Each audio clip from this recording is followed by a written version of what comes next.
We celebrate our nation's birthday with time-honored traditions, fireworks, picnics, and of course, St. Louis Cardinal baseball from Busch Stadium.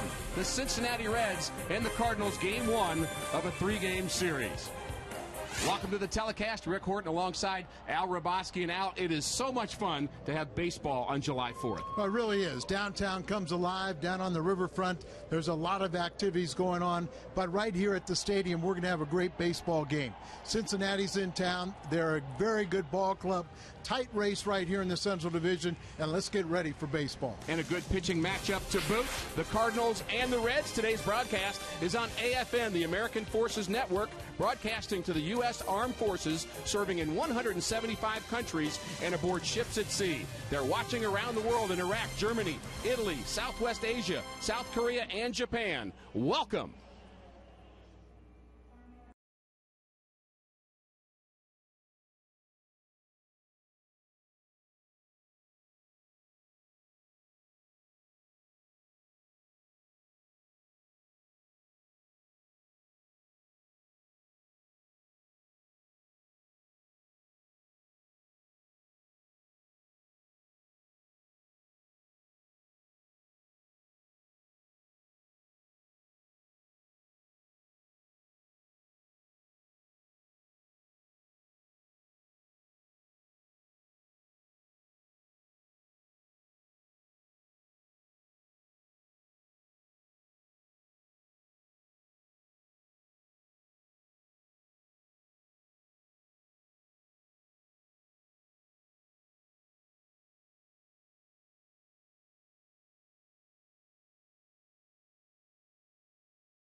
Today, hoping to celebrate the 4th of July with more hits off of Johnny Cueto, 355 for his career, but Cueto very good.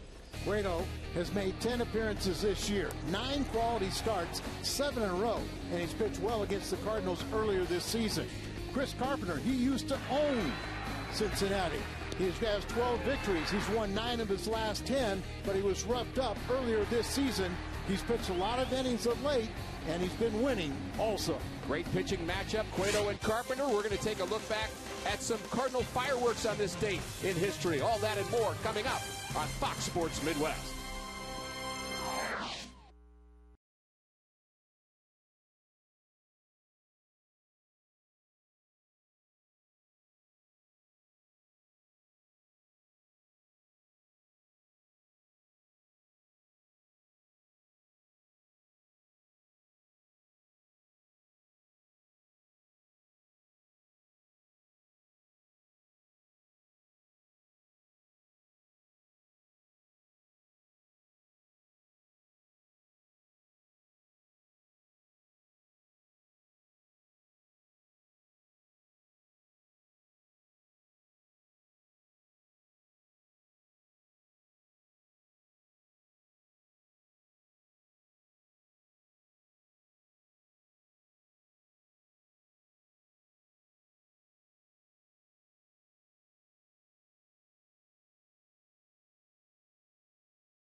6 different Cardinals have homered on this date. Juan Encarnacion in 2006, Chris Duncan and Brendan Ryan the following year.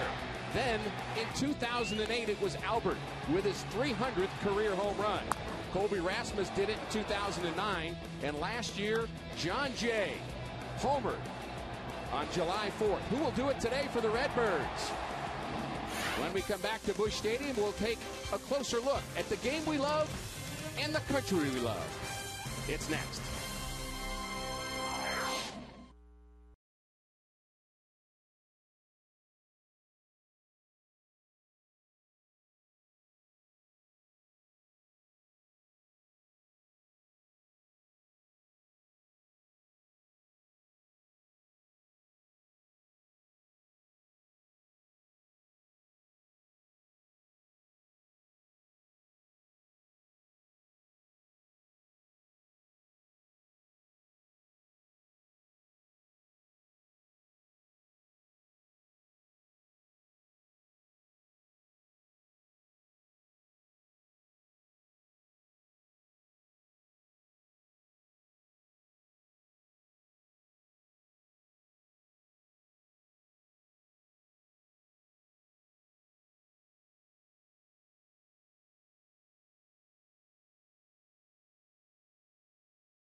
Moments to appreciate just how much baseball can bridge all genders, races, and generations.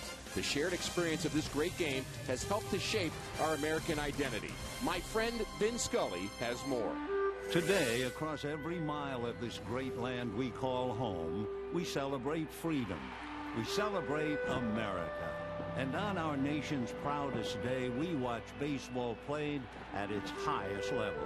But the beauty of this game is that every wonderfully diverse American, on some level, can be part of America's pastime. It doesn't matter how young we are. When we step onto the field, we're ball players. I know we can't vote yet, but because of baseball, we have the honor of representing America in front of the world. It doesn't matter how much talent we have, but how much heart we put into the game. And win or lose, that's how we make America proud. Take Me Out to the Ball Game was written about a young girl's love for the game. That feels right to us. This is a place where we feel at home. We always had the right to play. And when the country needed us to play, we did. Little girls have equal rights to dream about being ball players when they grow up. Throw the ball overhand or under, it doesn't really matter. We've shown the world what American women are all about, thanks to this game. I've been in baseball for over 62 years. I'm the last living umpire that umpired in the Negro League. Those people that turned me down from going to umpire school, they're not going to stop me from my love to walk out on the field behind home plate and look up in the stand. You see white and black sitting side by side. I didn't think nothing about it. It was part of life. Baseball is American sport, always will be American sport. How could you not love baseball? I love baseball. I've never been paid to put on a jersey or hit the ball out of the park or chase down a fly ball, but I've collected such wonderful memories here. Baseball is universal. It'll always be the national pastime, and I certainly want to do all I can to share my experiences and my love of the game. It brings us great pleasure to cheer for our hometown, to cheer for our baseball team, to cheer for our country. Anytime your local community goes through a horrible tragedy like the tornadoes that came through in Birmingham, you know, it's our job as Americans to rally behind each other and to pick each other up during these terrible times. As Americans, we realize how lucky we are to live in this great country, you know, and as you can see in Birmingham, we're hurting. As the community rallies around us, you know, it makes us proud to be Americans. We play 9 innings for the fans to give them something to cheer about. It makes us proud to be baseball players and proud to be Americans. Baseball is more than just a game to America. It's deeply rooted in our culture. This game has been and will continue to be part of our nation's progress. It can affect our emotions toward our country and each other. This July 4th, we enjoy the game as we always have, but with an added sense of pride. Baseball has earned its place on America's most important day. It is our humble tribute to America.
Degrees here at Busch Stadium, and we hope you enjoy your July 4th celebration, and we're so glad you're with us. The Cardinals and the Reds, game 1 of a 3-game series. The Cardinals' last home stand out before the All-Star break, and it'd be nice to finish on a good note. Well, no doubt about it. You know, this ball club has been through a lot. They're starting to get healthier. It shows. Their attitude is very, very positive, and we need a good outing. First pitch from Carpenter misses.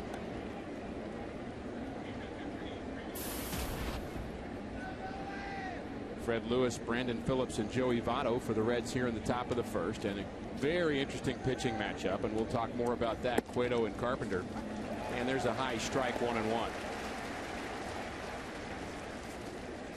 Freddie Lewis giving them a little shot in the arm. Of course, he reunited with Dusty Baker from their days with San Francisco. Last year he's with the Toronto Blue Jays, back with Dusty Baker again, and he likes him in that leadoff spot because Drew Stubbs, too many strikeouts. Well, Drew Stubbs is a very, very fascinating player. Great speed, great power, but really in a slump. So here's Dusty's everyday leadoff man has really been moved way down in the order. 2-1 pitch right back up the box. What a play by Carpenter. How about that? Didn't have to move. Out number 1. That's a great start. Here's the lineup for the Reds. Fred Lewis, Brandon Phillips, Votto in the first, then Scott Rowland, Jay Bruce the right fielder, Ramon Hernandez, Drew Stubbs, Edgar Renteria will bat 8th, and Johnny Cueto will pitch and bat 9th, and the Cardinals go with Carpenter. Now, the last 3 starts, Carpenter's thrown at least 124 pitches. That hasn't happened by a Cardinal pitcher since the 50s. but he's felt healthy all season long, so he really is in agreement with this. And of course, his home dominance against Cincinnati. He's won 9 of his last straight, but he's won 6 in a row here against Cincinnati at home. Good swing from Brandon Phillips, and some of the obligatory boos for Brandon Phillips as he stepped into the box. He's not hit Carpenter well in his career, just 175, but he is an all-star, having a very nice season. Brandon Phillips really is a very misunderstood character. If you get to know Brandon Phillips, he's quite amazing and is maybe one of the most fan-friendly players. But here in St. Louis, he's public enemy #1 from the brawl last season. 1-1 from Carpenter. Swing and a miss on a cutter. 2 hours ago, just get a little indication, but Brandon, how, he'll greet these fans. He doesn't drink. He tweets all the time. He'll tweet and send out an invitation. Hey, I'll be in the lobby of the hotel. Anybody wants to come by, we can sit and talk. And he'll get 20 or 30 fans that'll show up on the road. Perhaps he should have tweeted Yachty before hitting him on his shin guard. Well, maybe the tweet did get him in a little trouble, as he kind of had some disparaging remarks against players, Cardinal players, and Yachty took exception. There's a strike on the inside corner. The fans love it. Nice crowd here this afternoon. Here's the defense. Our Dobbs Tire and Auto Center's Cardinal defense. Holiday, Rasmussen, Jay in the outfield. Freeze, Terrio, Schumacher, and Berkman on the infield. And Molina and Carpenter, the battery. Molina headed to his 3rd All-Star game. Very much happy for that man, and as well as Matt Holliday and Lance Berkman, the Cardinal 3 representatives. Very deserved. And Cincinnati has 3 representatives, including there in the batter's box, a reigning National League MVP, having another outstanding season.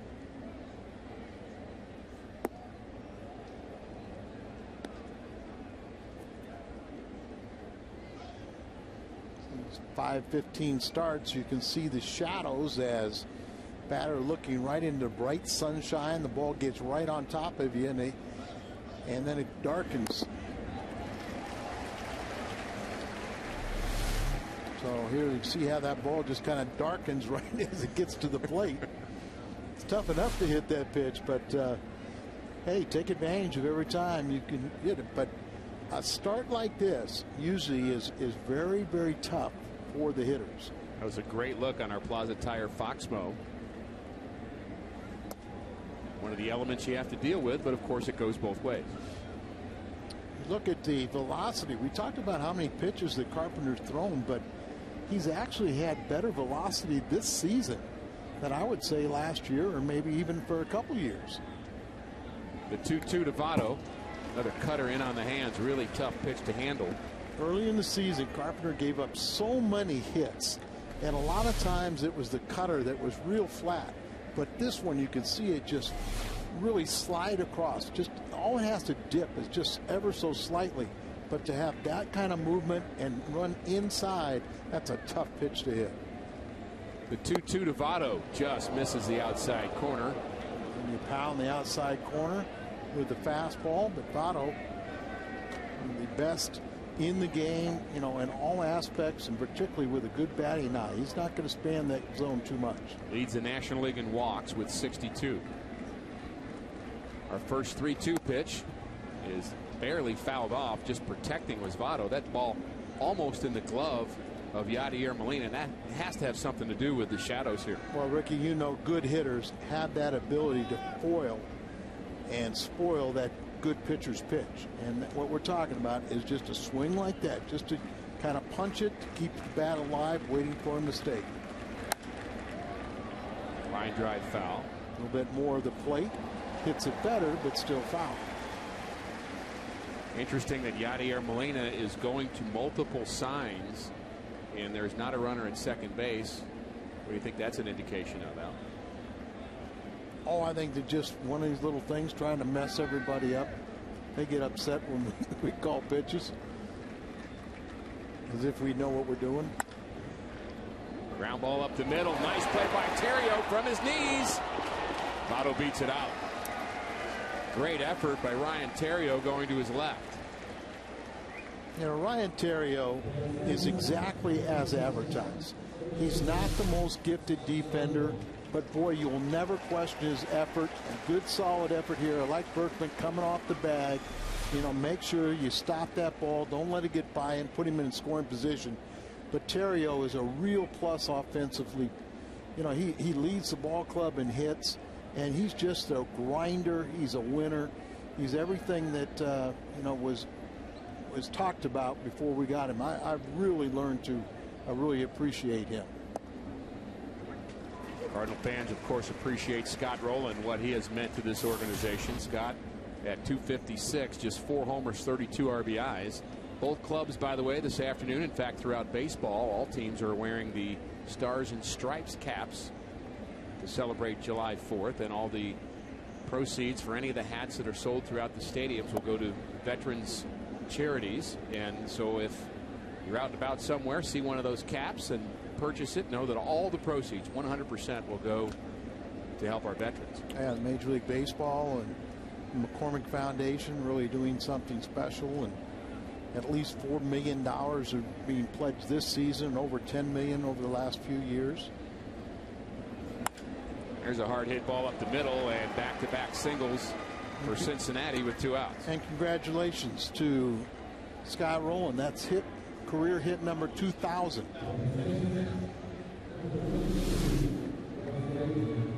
Scotty has 498 doubles, but now he has 2,000 hits, and there's another ball for his mantle.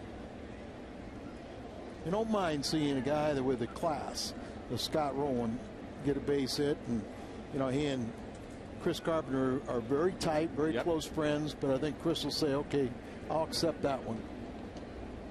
Some guys you don't like. No, exactly. But someday that'll be an honor. Yes. For Chris Carpenter to have been involved in Scott Rowland's 2000 hit. And you know what? And it's also Scott Rowland's going to feel a little more proud of that accomplishment because it came off a great pitcher.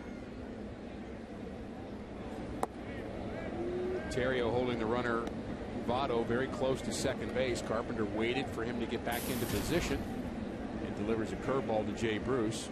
Bruce had a, by the way, out very cold month of June for Bruce. Very hot in May, cold in June. He was player of the month for May. He's an all-star. Very, very, you know, capable. He's still a young power hitter. Really trying to learn how to hit. Remember, he came up and he got enamored with the home runs, but his average just went in the tank. Then they tried to get him to spray the ball around. But he's coming into his own, and as I said, he's still a young player.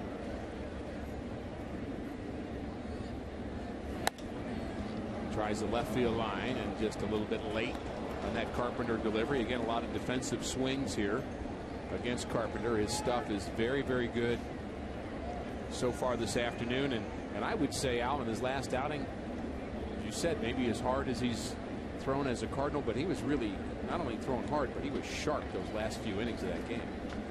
You know, we make so much today of pitch counts.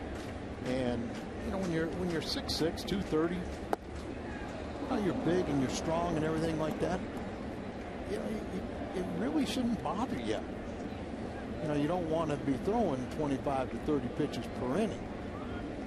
But it's not, you know, for July 4th, it's about 83 degrees. And got a luxury. Ball popped into shallow right field. The second baseman Schumacher makes the play. Carpenter gets through the first inning, gives up a couple of hits. Cardinals and Ryan Terrio when we come back.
4th at Busch Stadium. Here is the Cardinals batting order brought to you by Southwest Airlines. Ryan Theriot, John Jay, and Matt Holliday here in the first. Then Berkman, Freese, Rasmus, Molina, Schumacher, and Chris Carpenter. And they will oppose Johnny Cueto, 5-2. Well, he's got to keep his emotions in check. Remember, he was the centerpiece of the brawl, kicking Carpenter in the back in the face of Jason LaRue, prematurely ending his with a concussion. He has made 10 starts, 9 quality starts, including 7 in a row. You might also notice that he's changed his windup a little bit. You see how he reverses a little El Tiante. And I think that keeps a little more deception, keeps him more compact. It keeps him a little more deceptive. And this kid does have very, very good stuff. Good fastball, good changeup. The Reds as a team give up a lot of first inning runs, but Cueto has yet to give up a first inning run this year. He's had a very good season. 12-7 last year. 3-0 to Theriot. And the one thing they say too, that he started the season on the disabled list, that if the way he is pitched, and if he wouldn't have started on the disabled list, he may be starting the All-Star game. Theriot does have more hits against Cueto than any major league hitter.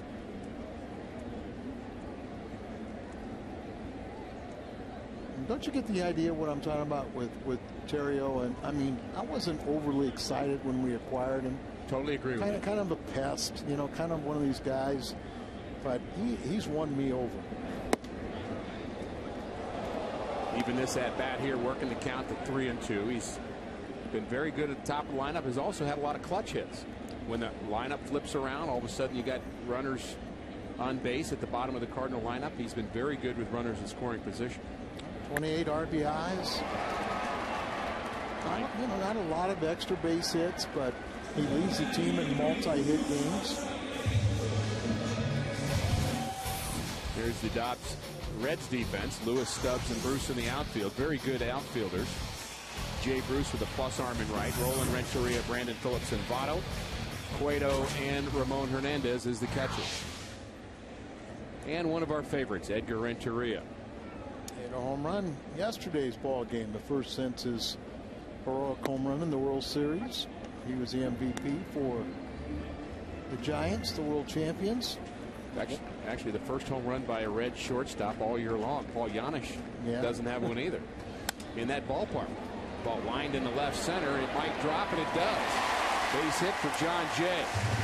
And the Cardinals have several hitters that have very lofty averages against Cueto.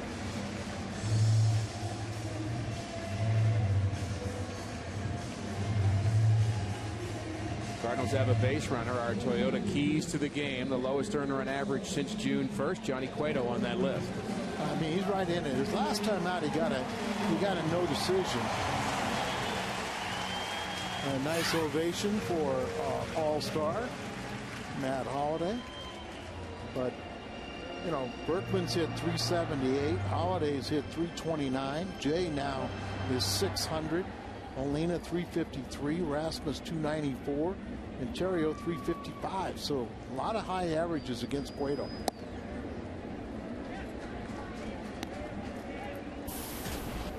Holliday with 10 homers, 40 RBIs. Cardinal All-Star. Wonder what those numbers would be had he not missed all that time. He missed 25 games. The appendectomy and then the quad injury. A little concerned that he may not be selected on the All-Star team if he wasn't voted in. There's his numbers against Cueto. Very good average. Because of the number of games he missed, I just had that thought, well, maybe they wouldn't appreciate the body of work for Matt Holliday, but he really has been outstanding. Well, sometimes, you know, Bruce Bochy goes, you know, I've seen enough of him when he was playing for Colorado in the West, and I'm trying to win this ball game, so I'll take my best guys. That's what it's become. Why not? That's the way it should be. And I heard you talking about, and there's Lance Berkman, who was voted in by the fans, richly deserved, but I heard you talking about it. There's no perfect way to select it, but I think right now is a nice combination. That's right. Fans get a say, coaches and players. 3-1 on the outside corner. And you wonder if this new delivery from Cueto might maybe mess up his command a bit. Well, I think in their mind is it keeps him more compact. But as you said, you could get a little too twisty. Ground ball up the middle. Handled by Phillips. On to first. And it's an inning-ending double play. Through one inning of play, no score.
Is brought to you by Budweiser. Great times are waiting. Grab some buds.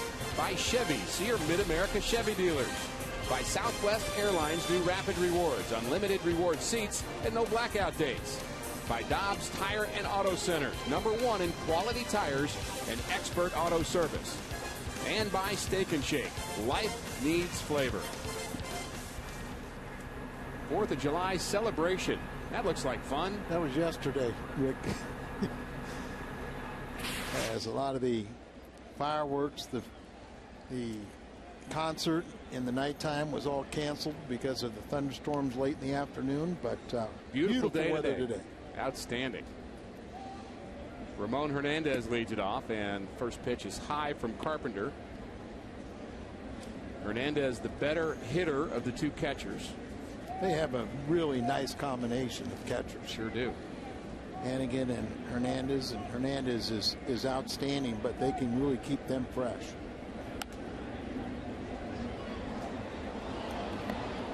Hannigan probably handles pitchers a little bit better than Hernandez does. You might see Hernandez play first base from time to time.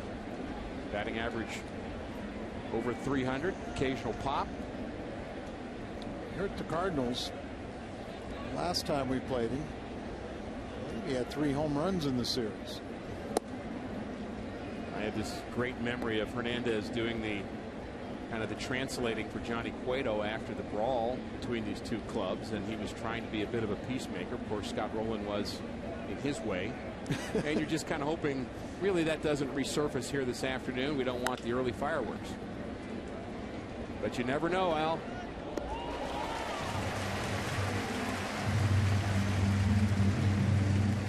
Time to take a look at our first bank first take. Cardinals have been very good against the Reds here in St. Louis. But look at this. You know, you see the wins, the Cardinals, but look at the series wins. 11-0. And the amazing thing about that is last year the Cardinals were 12-6 against Cincinnati. Cincinnati won the Central Division because they dominated in the Central Division, and they're doing that again this year. They're 10 games over 500 in the Central. So that's something the Cardinals have to be careful of, is don't let them run away in the division. That was our first bank first take. We're banking on your future. Watch out. There we got, or did get, our ball boy. he's okay. He says he is.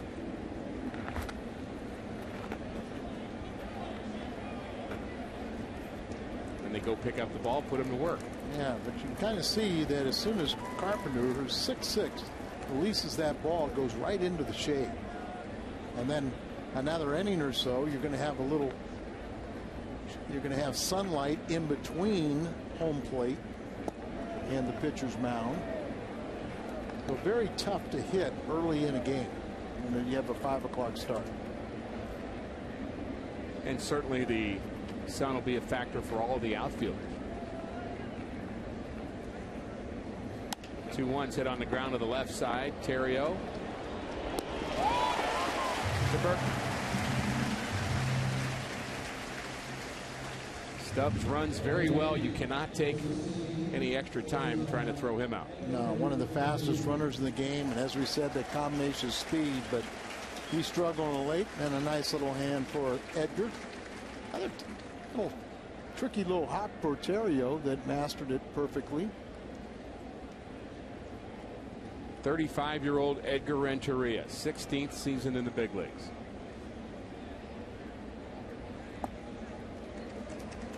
El Capitan.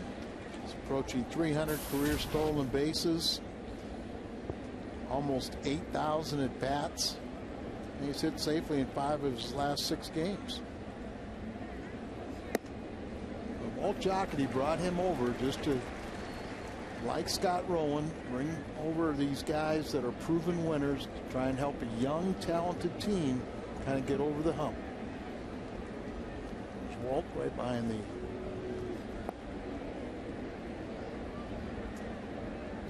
I believe that was Marty Meyer to his left, former Cardinal scout, now works with the Reds. Right, you know, a lot of Cardinals, former Cardinal employees went with Walt over there, took some of the top lieutenants. He's a great baseball man, Marty Meyer is.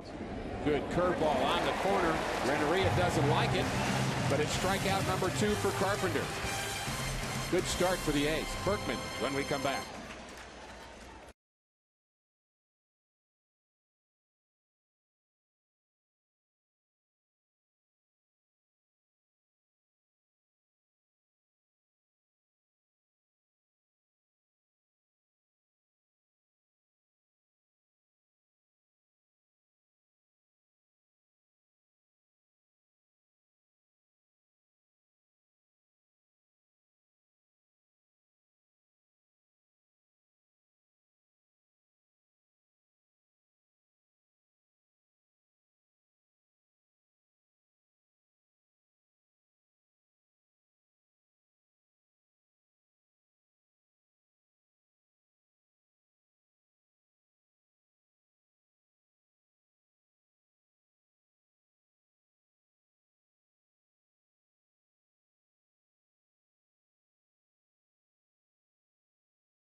Will gather together in the Arizona desert for one spectacular night in the summer's biggest event as Fox brings you every thrilling moment of the 2011 Major League Baseball All-Star Game. Coverage begins Tuesday, July 12th, live from Phoenix at 7 p.m. only on Fox. I know somebody's going to be there that I'm sure a couple months ago was a total surprise to everyone in baseball, but he has proven a lot, hasn't he? He sure has. An outstanding season for Lance Berkman. Hit his 22nd home run on the road trip. It's tied for the league lead now. Kemp, 22. You would say maybe 6 months ago maybe 8 months ago, Al, you weren't sure whether he'd be on a team at all, much less in an all-star game. Line drive, caught by Brandon Phillips. Gold Glover. You might not love him, but you got to love the way he plays. Yes, and I mean, and he's won the Gold Glove 2 of the last 3 years. Very, very capable. Was positioned perfectly on the double play ball by Holiday, and there he catches a line drive off of Berkman. Holiday, the All-Stars playing with each other. Of course, they'll have Yadier Molina and Brandon Phillips. Maybe they'll be locker mates. Maybe they will. Maybe they can discuss things. And we'll get into what happened. What was it, August 10th of last year? How about David Freese? Just a little shot in the arm, just getting him back here, and he has produced. He's gotten some of the little swinging bunts, but you know, you'll take those. He didn't complain, did he? No, not at all. But you know, that good defense, the power potential. Average at 361, and you really like to have him as a right-handed protection behind Berkman. And so you can put Rasmus in that 6th spot and just kind of like that little left, right, left. And then, you know, you got, you know, right now you got Descalzo, who did an outstanding job filling in, but you got him where he belongs. You know, on the bench, being part of that bench. Punto's back, you know, all of a sudden you start psychologically, you start feeling like you got your team back. Ground ball up the middle. Cueto knocks it to Renteria. And a fortunate bounce for the Reds. And David Freese is retired. 1-6-3.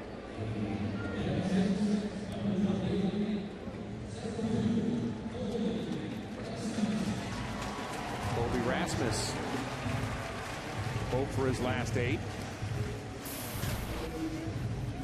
3 hits on the road trip, all of them home runs. Yeah, that's you know, it's good and bad. And you get a little home run crazy, and you know, you love to hit the home runs, but it hurts you as a hitter.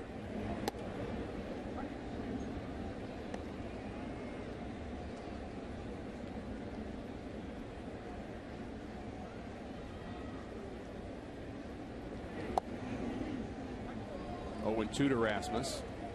It's good and bad, but you take a home run right now. Well, sure, you would take the home run, but you know, if you get into, we've all seen players that all of a sudden start hitting a little binge of home runs, and you go, uh-oh, because their average suffers. So you still want to just hit the ball hard, you know, spray the ball around. If it's outside, you drive it that way. If it's up the middle, you do it. If it's in your wheelhouse, yeah, you turn on it. The 0-2 to Rasmus. Get on the ground to the right side. 1-2-3 inning for the Cardinals. Jim Hayes will be with us in the top of the 3rd. No score from Busch Stadium.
so much to help us. Log on to MLB.com or welcomebackveterans.org for more information on how you can make a difference. No score, top of the third inning. Earlier today, a few Cardinals with baseball-related activities. You know that guy, Albert Pujols, taking ground balls. We saw Eduardo Sanchez throwing, and there's Gerald Laird catching and throwing down to second base. And we'll have more on all three of those guys as Jim Hayes joins us here. And it's strike one to Johnny Cueto. And very interesting at bat we should talk about first here, Al, with Cueto and Carpenter. Expect any shenanigans? No. I mean, Carpenter wants to drill him. He wants to hurt him. But he's a professional and knows that, you know, he's got to stay in this ball game. He's got to win this game. And the biggest way to hurt Johnny Cueto is to defeat him. He's not an easy guy to defeat either. Cueto has been outstanding of late. And I'm sure he's not too anxious to stand in there because he's a little, maybe a little gun shy. Well, so complaining about a call is no way to get Chris Carpenter's affection. Little cutter, and Carpenter makes the play. And first battle goes to Carpenter. And of course, for people that have short memories, it was the fight last year where Cueto was pinned up against the screen and started using his feet with spikes as defense, kicked Carpenter in the back. You know, lacerations there, but the real serious injury was kicking, you know, Jason LaRue in the face to the point of a concussion that ended his career. That, of course, the fight that began with Brandon Phillips and Yadier Molina. And as we talk about injuries, we bring in Jim Hayes. And Jim, we got to see Albert and Sanchez and Laird, all three of them working out here this afternoon. That's got to be good news. Yeah, we saw the jump that the Cardinals got by the return of Freese and Punto, and now apparently the Cardinals getting close to getting some more guys back. Sanchez did throw a bullpen today. He'll be sent on a rehab assignment on Thursday at Springfield. For Laird, he'll go out on a rehab assignment with Memphis there at Nashville. So he'll play 3 games there, and he'll be back Friday. And for Albert's fielding ground balls hit against a pitching machine today and is hinting that he's real close to coming back. You get the sense that close as in tomorrow. There's a doctor's appointment tomorrow that Albert will see what the experts say about it, but he is eligible to come off the DL tomorrow, and you get the sense that Albert's thinking real close. We had him on the pregame show, and the tell to me is the giant smile on his face when you ask him about a return. Yeah, he was very relaxed, and of course that was a non-displaced fracture. So you're the resident, well, you're the doctor on the post-game show, Ricky, but I'm not. I don't major in fractures. You know, it's not that it was. It's not that there was a complete break, so it's non-displaced sounds easier than displaced, I guess. Yes, that it's much easier to heal, and when you want to heal quick, you heal quicker. He's shown that he can do that in his career, for sure. 2-2 to Lewis. Let me say something, you know, because we've paid a lot of tribute to. Let's do a promo here first. We're going to help celebrate America's birthday. Cardinals and Budweiser pleased to present the 4th of July Super Sale. This special 2-day sale features tickets. See the Cards and Astros July 25th through the 28th for just $4. For details or how to purchase these $4 tickets, visit cardinals.com/July. We've gotten a big kick out of Gerald Laird and his personality and his contribution backing up Yadier Molina and really understanding he's a backup. But Tony Cruz has not embarrassed himself at all. Agreed. Thrown well. Been good with the bat. You know, he hit better here than he did in AAA. But, you know, just, you know, injuries happen to every ball club. But can you take advantage of it? Can you make a positive impression? And, you know you're going back. But when you come back, it's a lot better welcome. And whether we're talking Friday or right after the All-Star break, really the bottom line, Jim, as you said, is the Cardinals were buoyed by guys coming off the disabled list. And now you've got 3 pretty important pieces to this puzzle. Of course, Albert is, but so is Laird. and so is Sanchez. If you look at Laird's impact by numbers, you're going to say he maybe is just a guy who's a good defensive guy. He handles the staff well, but the Cardinals go out of their way to talk about the impact of having Laird in the clubhouse, and I think they would welcome that back. Jim Hayes has tremendous impact with us. America is 235.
And final player for each league roster until Thursday, July 7th. Cast your All-Star Game final vote now at Cardinals.com. And we have the technology to let Al Hrabosky vote right now. Well, there's a lot of good candidates there and everything else, but my favorite would be Ethier. You know, Ethier is batting .321. He's third he's tied for second in doubles with 23. I mean, this guy can play defense. He can play everything. You know, he can win a batting championship for you. You know, there's always going to be guys that are, you know, that deserve to be. Kevin Correa's got 11 wins. Hansen, they say Cordero here in the bullpen for Cincinnati just doesn't have enough saves, but he's had a great season. There's really always going to be some cases to be made, but my pick right there would be Ethier, and I mean, it's hard for me ever to go against Todd Helton. But I feel a little sorry for Ethier, too, because he's a Dodger right now. That is such a mess, that whole situation. There's a base hit for Molina. Nice round of applause for Yachty when he came to the plate, as he will be going to the All-Star game. You make a nice argument, Al. If I ever run for office, I'd like you to be my campaign manager. Well, I got so many things to say to that. I got news for you. Don't run for office. But here, left little breaking ball down and in, and just a nice controlled swing. Yachty's going to his third straight All-Star game. This time he's not being elected as the starter. Ground ball to the right side. They're going to get the lead runner, but cannot retire Schumacher.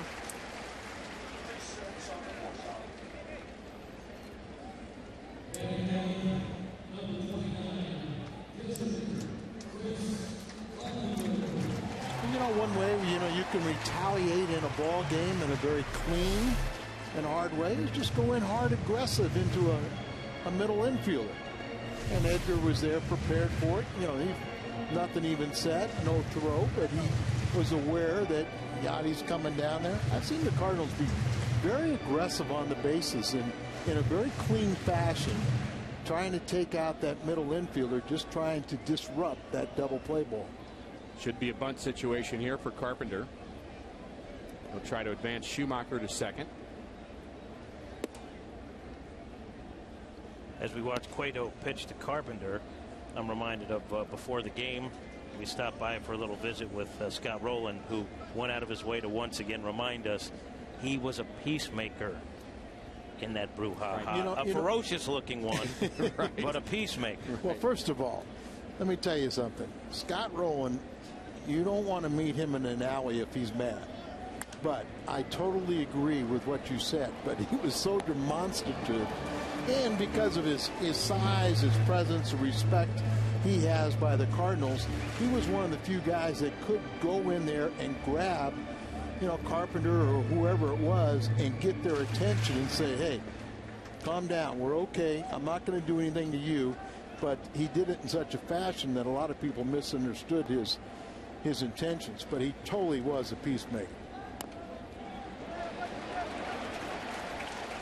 Carpenter gets the bunt down successfully. And for those of you who have never seen this video, and I don't know who you might be, or those of you who want to see it again, here it is.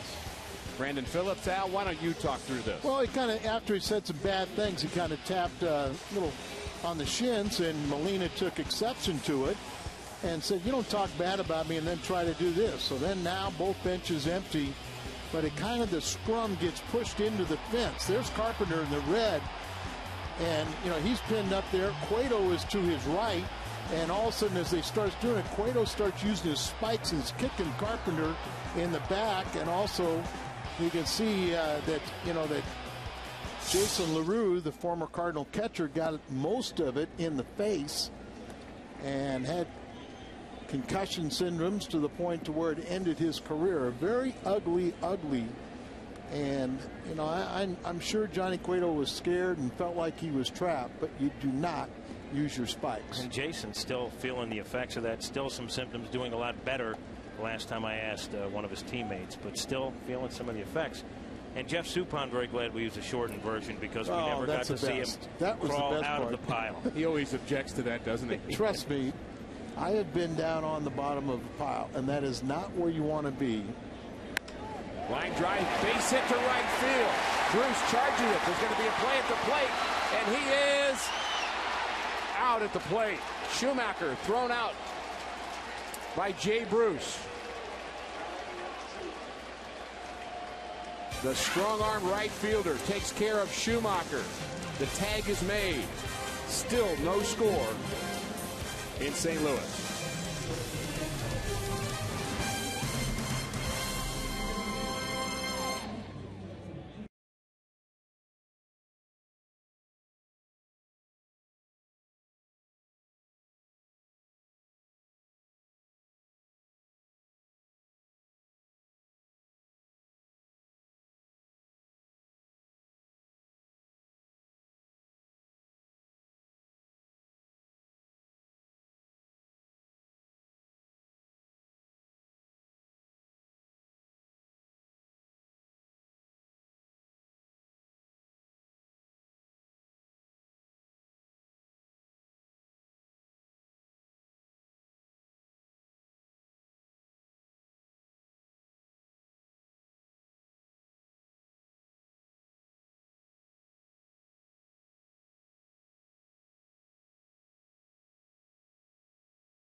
Game's first run in the bottom of the third. Make him execute, even at the major league level. It doesn't happen that often, so a very good defensive play by Jay Bruce, and we keep this game scoreless. We thought we'd have a very good pitching matchup here today on this Independence Day. Johnny Cueto and Chris Carpenter have not disappointed through 3 innings. 2 hits for the Reds, 3 for the Cardinals. Carpenter almost retiring Joey Votto. Votto singled in the first inning. He and Scott Rowland were stranded. Votto didn't run on that ball at all and almost was fair. Beautiful, beautiful afternoon, turning close to evening here in St. Louis. I guess we do have some clouds in the sky, but they're pretty clouds, Al. Oh. Very white. You do not want to see the dark ones. Sky is blue, the clouds are white, grass is green, and we're celebrating red, white, and blue. Tomorrow night on the Toyota Cardinals Live pregame show, we'll bring you the cat fight with Jim Hayes. Jim hosts a trivia contest with great prizes. You can join the fun by stopping by the Helitech desk at Busch Stadium to be a contestant. The cat fight before every Tuesday home game on Toyota Cardinals Live. You've fought with the cat before, haven't you? He's still alive? No. I've been on his show. I think we ought to get Carpenter and Cueto on the cat fight. On the cat fight. Now that would be some TV right there. That'd be some live TV. Being a politician that he is, he could probably mediate. Yeah, he could mediate it. But that is must-see TV.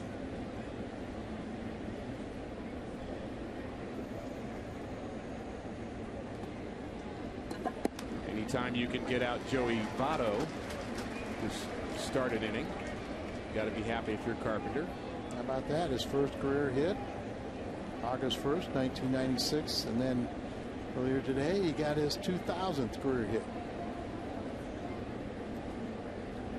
1-2 to Rowland. 1 hopper to Schumacher, and retiring his buddy is Skip Schumacher. Out number 2, good location from Carpenter. Well, Carpenter knows how to pitch. Earlier in the season, it just seemed like his cutter was a little flat. Now you see it's got a lot more of a tilt to it, keeping it down. A lot of times it was up and very flat. His curveball was kind of rolling. Now it has more sharpness to it. The velocity we've talked about, and better control. I like what I'm seeing from Carpenter, and obviously he's won 2 in a row. He got off to a slow start. He had very little run support early. And somebody was asking me, why did he start getting his pitch count over the last 3 times over 124 pitches? I think a lot of it was to keep him in a game long enough to win. And he did win those last 2 outings. 380 pitches in 3 starts. Something he hadn't done since he was in his mid-20s. You know, I find something remarkable. He's the only St. Louis pitcher to have thrown 124 or more pitches in 3 consecutive starts dating back to 1950. Ball hit hard to right off the bat of Bruce. It's deep to the track. And the play is made by John Jay. Up against the wall. What a play. Robin J. Bruce. The Cardinal fans loving it here at Busch. Up against the wall, and he robs a home run from Jay Bruce. How about that?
Volquez and Garcia.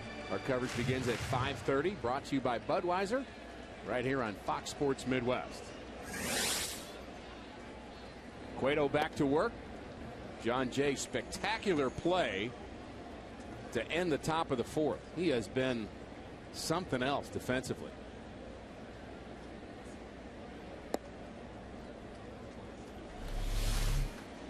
Goes back. They design these walls so outfielders can take away home run balls, and that's what John Jay did right there. Everybody healthy. He's your fourth outfielder, but playing like a regular and doing an outstanding job. That play is all about courage, timing, ability. Makes you think of a former center fielder who made some good plays against this Cincinnati Red club. How about the highlight reel you can make of Jim Edmonds just off the bat of Jason LaRue? Particularly in Cincinnati, Jimmy made some of the most spectacular plays. You can make a case that John Jay, the best defensive outfielder right now for the Cardinals. Range is good. Versatility is good. He can play all three positions. And a leadoff walk for Jay in the fourth. And here's a catch we remember. Long run back here like this, and Kobe Rasmus goes up and robs. It was Scott Rowland, wasn't it? And makes a nice play. Sometimes we see that Kobe has a little trouble at the fence, but right there was an outstanding play, and the more times you do it, the more courage you get, and the more you go, hey, that's pretty cool.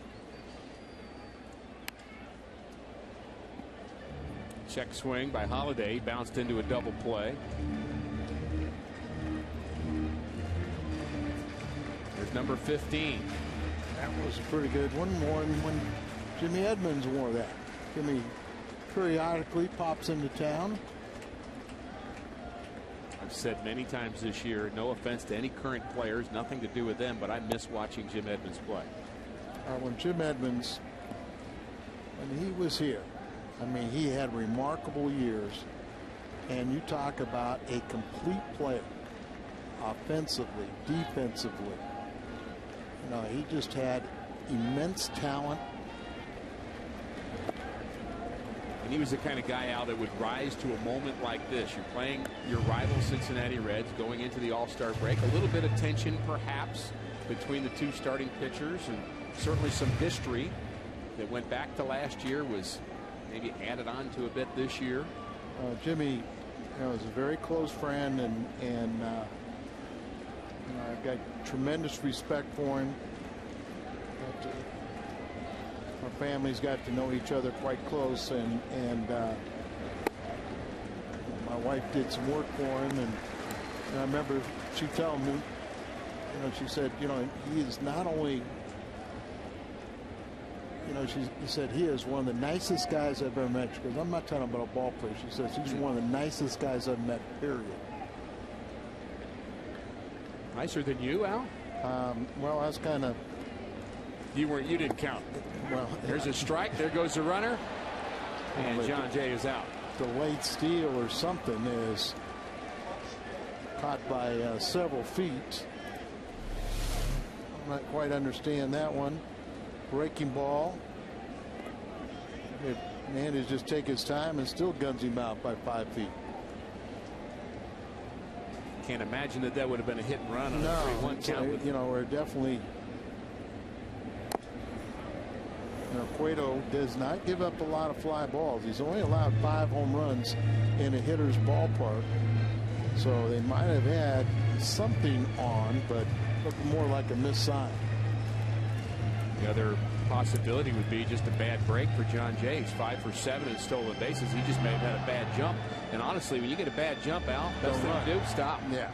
You got to know you got a bad jump. They tell you to run, and the steal's on. But if you have a bad jump, no one's going to criticize you if you say, hey, I just didn't get the read. I'm going to run into an out. You're better off stopping. Back-to-back walks.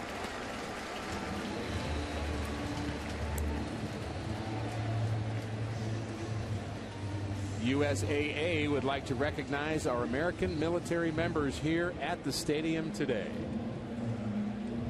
So pleased that they've been able to join us. Group of airmen, they sang the national anthem. But how about St. Louis this past 9-10 days? Marine Week. You know, the big air shows down on the riverfront.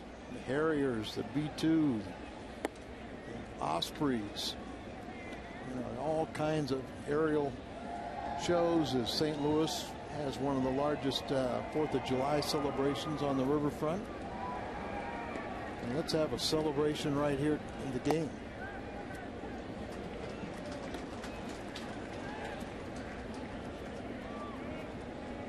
I was enjoying watching Gerald Laird throw out runners at second base here early this afternoon, and there was a great air show going on beyond the outfield wall here at Busch Stadium, and just really was a fun moment. Albert took ground balls as well. And certainly a different lineup, Al, when you think about Holiday, Berkman, and Pujols. Get those three bang, bang, bang in the middle of the lineup. And not only that, Ricky, you just, when you start getting those regulars back, all of a sudden your ball club that you design, you know, your extra men are in position. You know, you still have reserves down in the minor leagues that, you know, are benefiting from playing every day if they're needed for further injury. But when you get Albert back, you know, it's almost like making a major trade at the All-Star break. Johnny Cueto 1 pitch away from walking the first 3 batters here in the 4th inning. He walked John Jay. He was caught stealing. And he walked Matt Holliday. He's a runner at first. 3-1 on Lance Berkman. Pops this one up the right side. Votto, Phillips, and Votto makes a very nice play. Very difficult play for him to make over his shoulder. Thought that might be more Phillips's ball, but yeah. Votto gives chase. And it's usually the second baseman has the better angle. And you see the all-star second baseman, Phillips was in position, but Votto reaches out, stays with it. You like to see that. You know, like Phillips wanted to kind of call him off, but didn't really take charge, so first baseman stays with it. Look at those surprised looks on the people in the first row that thought they might have Brandon Phillips jump into their nachos. Might happen if you're in the first row. He is an energetic second baseman, isn't he? Yeah. And, you know, it's line drive to right in the sun. Jay Bruce handles it. We are through 4 innings. No score.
trivia question. Name the 3 players to hit their 350th career home run as a Cardinal.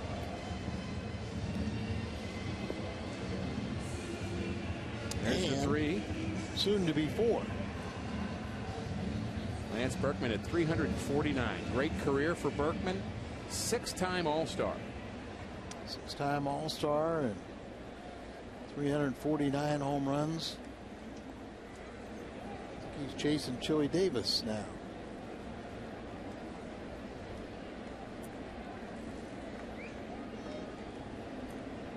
Hernandez, Stubbs, and Renteria for Cincinnati here in the 5th inning. There's a line drive base hit past a diving David Freese.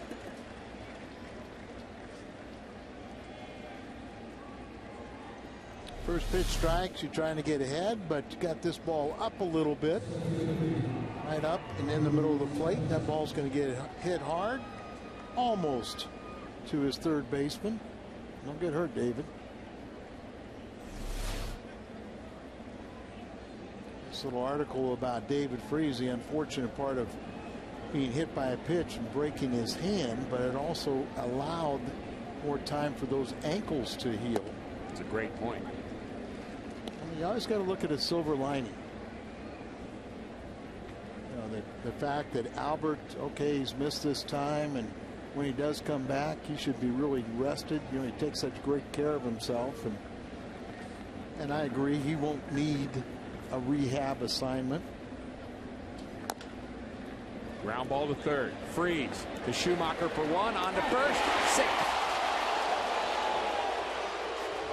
Stubbs running. It's hard to turn to, but that was a close play, and kind of like some of our Cardinal fans saw it with their heart and maybe not with their eyes. Pretty amazing it was as close as it was. Yeah, because this wasn't a typical. He had to take a step or two back up.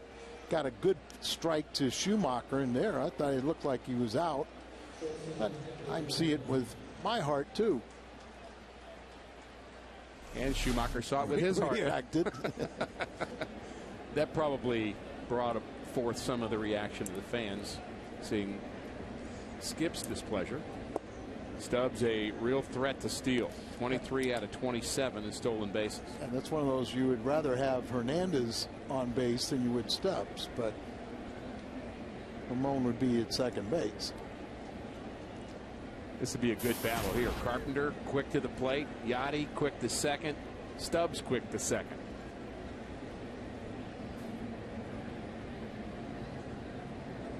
Not going.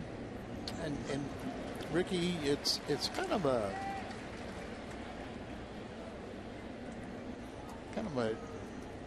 thought that when you have someone that's 6'4" and above, and you got Carpenter 6'6", they're usually slow to the plate, don't have the quick feet.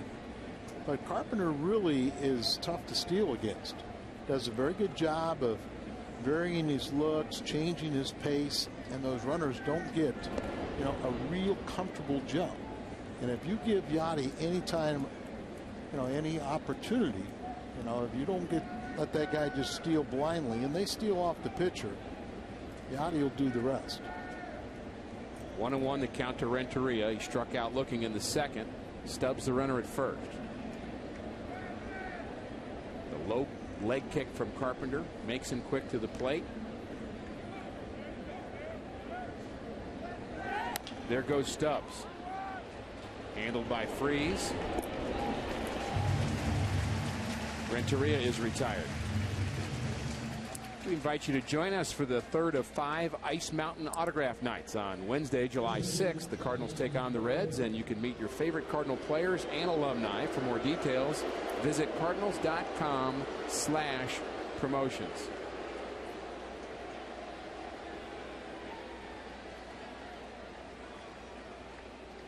First base is open, Al. I'm just saying. So you're saying 2 outs, first base open.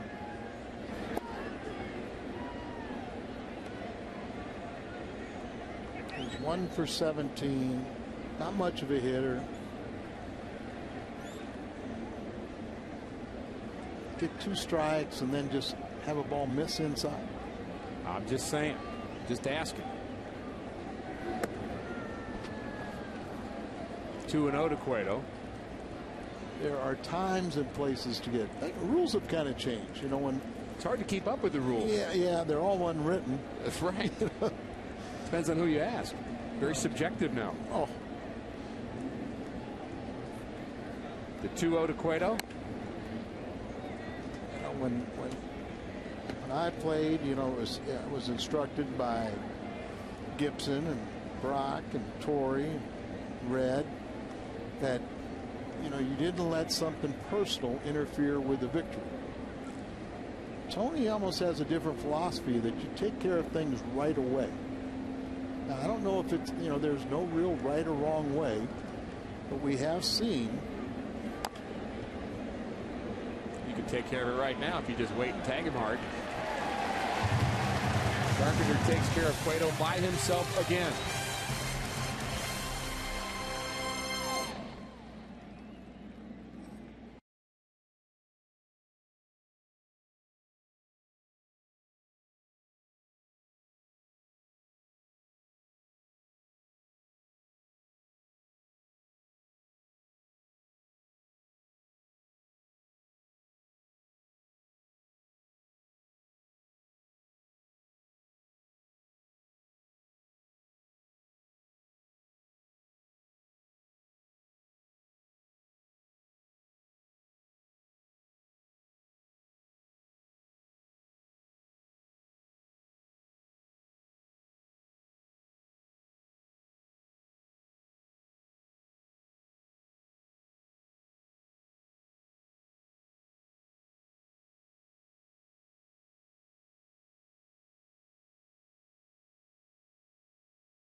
Southern Afghanistan, originally from Alden, Illinois, and I just want to give a huge shout out to the Cardinals.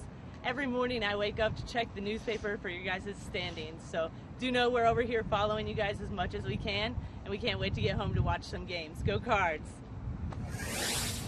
Thank you very much for that, Sergeant Moore. Al, it's always great to hear from our servicemen and women, and the fact that they do kind of get a taste of home when they find out news about the Cardinals. Oh, it's amazing. You know, at times we know what they're doing for us and all the privileges and the liberties that we have because of their sacrifice. But you go back to World War II, where they shut down baseball, and President Roosevelt, you know, reinstituted baseball to kind of for the morale, not only at home, but for the troops. And we talked to many service members, and they do say that baseball is such a big part of their life when they're deployed, and we're just happy to bring them some good, exciting baseball, and we thank them for the job that they do. Well said. Colby Rasmus takes the first pitch low. Rasmus, Molina, and Schumacher in the Cardinal fifth against Johnny Cueto. Changeup way out in front is Rasmus.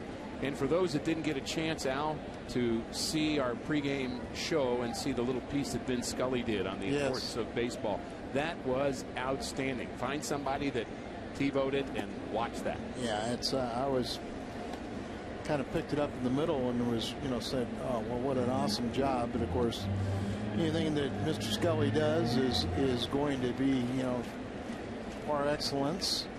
And I couldn't help but think of Jack Buck when you're listening to Ben Scully, Ernie Harwell, some of the great voices, but it is our national pastime.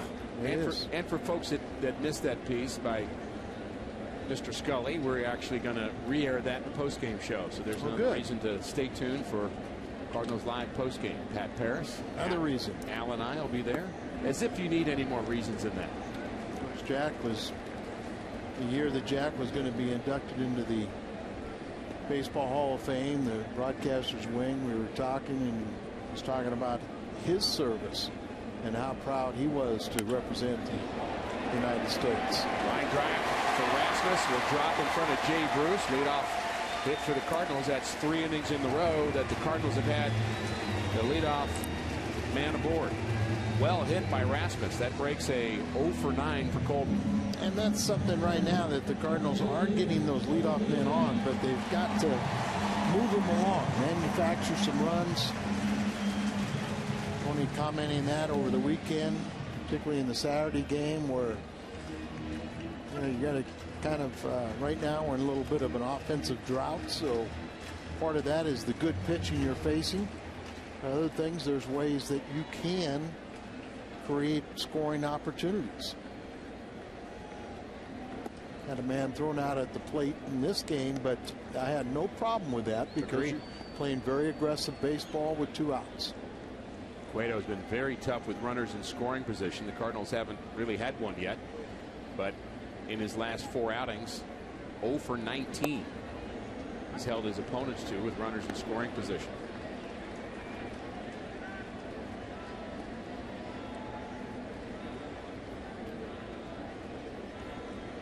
There's different ways to manufacture runs, but when you're down at this end of the order, giving an out up isn't my idea. Especially when you have someone like Molina that is so good to hitting the ball to the right side. You've got the first base holding him on. You have a Gold Glove second baseman at tremendous range. Kobe can run a little bit. He's not a base stealer, but he has speed. There's a ground ball to Phillips. This should be 2. Schumacher is tagged and on to first. Second double play for the Reds. Six Flags Day at Busch Stadium is Sunday, July 10th. The Cardinals will play the Diamondbacks. All fans 48 inches and under will receive a free ticket to Six Flags. For Cardinal tickets, visit Cardinals.com. Cueto's walked 2 in this ball game. Sometimes, you know, people have to weigh, do you put the hit and run on? And one of the options is does the pitcher have enough command? Will he be around the strike zone that the hitter can put it in play? Otherwise, you might be running into an out. Running into an out. But Cardinals actually have had 1 runner in scoring position. That was Schumacher in the 3rd, who got thrown out at the plate. So the Cardinals actually did get a hit. That was Terrio. But he was thrown out at home. Brandon Phillips has been busy. Cardinals don't score in the 5th inning. We remember the great Jack Buck.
Greatest moments in MLB All-Star Game history. Go to MLB.com/moments and vote now for your favorite Midsummer Classic moment. And tune in to the 2011 MLB All-Star Game on Tuesday, July 12th at 8 p.m. Eastern, 5 p.m. Pacific, right here on Fox. It stands year, isn't it? Turned 90 this year, got the Medal of Freedom honor. He's won the National League vote for his walk-off home run. Was that in 55? Was in 55, you bet. 12th inning. That's my vote. Soft liner, my vote as well. Let's vote now, Al. And there's nothing to take away from Cal Ripken Jr. It was his final All-Star appearance. So in 2001, Cal gets introduced and then promptly hits a home run. But 55, it was a walk-off.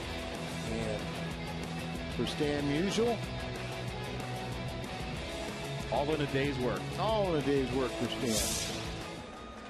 He's a winner. A humble winner. Boy, is he. How much time you spent with Stan?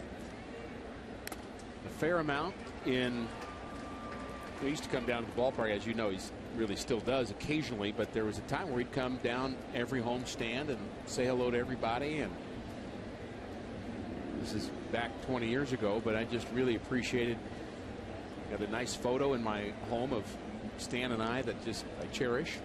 Been on a couple cruises with Stan and Lil, and just so gracious. Just what a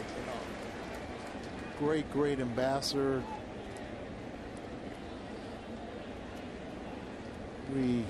We all know what a legend that he is on and off the field, but he's been so generous with his time and energy and autograph. But no one better ambassador than Stan the man. And what a class act. Well, there's no one better, but boy, as Tony liked to say, tied for first. Red Shandings at the ballpark today. Well, they were roommates at one time. How about the stories they had? 2 peas in a pod. 0-2 to Brandon Phillips. He's 0 for 2, has not hit Carpenter well in his career. He hits his ball hard to left center field. Rasmus is back. He's at the track and makes the play.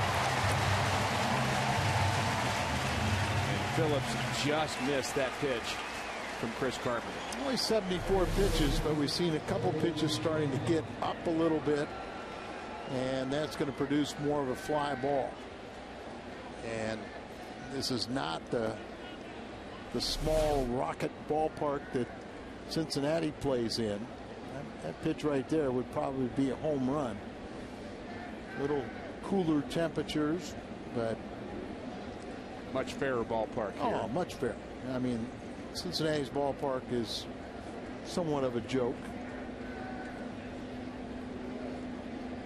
75 pitches now for Chris Carpenter. 2 outs facing Joey Votto. Now, I heard you say earlier, Al, that pitch count not as important to a guy as big and as strong as Chris Carpenter, but after the number of pitches he threw in his last 3 outings, you think there's a number that the Cardinals have in mind? No, I think because you just watch and see how he's going. Because we've seen guys that have thrown 120 pitches and, they look like they could go out there and throw another 40 or 50 more. And then you see somebody else throwing 75 pitches and he's labored and really worked hard. And so I really do believe that you just kind of watch and see. And you pay attention if the drop in velocity. You pay attention if the ball starts being elevated. You can't keep it on the corners. You start getting. But I think Carpenter is starting, and some of these other guys are starting to enjoy going deeper into games. Good cutter in on the hands. Not tired on that pitch for sure. And on the hands of Joey Votto, he's thrown him that pitch 2 or 3 times now. I find that sometimes as you go along into a ball game, as you tire a little bit, then you can repeat your delivery. You can stay on top of that and get the good movement, keep the sinking action. Reds with just 3 hits. There's a pitch that just misses down and in. Not exactly where you want that pitch, but in 94 you can get away with it a little bit and see if it is inside. Borderline could have been called, but that's kind of in a dangerous area to a left-handed batter, right to their natural arc. Curveball way out in front, but he just gets a piece of it. See how much sharper that curveball is. You know, early in the season, you know, he just got, it kind of spun. It, you know, it's like you're casting, and just couldn't pull down on it. But now his mechanics are better. He's coming out there. He's staying on a downward plane, and now he can pull down on that curveball, and it's very effective. Votto 360 in his career against Carpenter. 1 for 2 already here today. Votto, National League All-Star, outstanding first baseman, oddly has hit better in his career against left-handers than he has right-handers.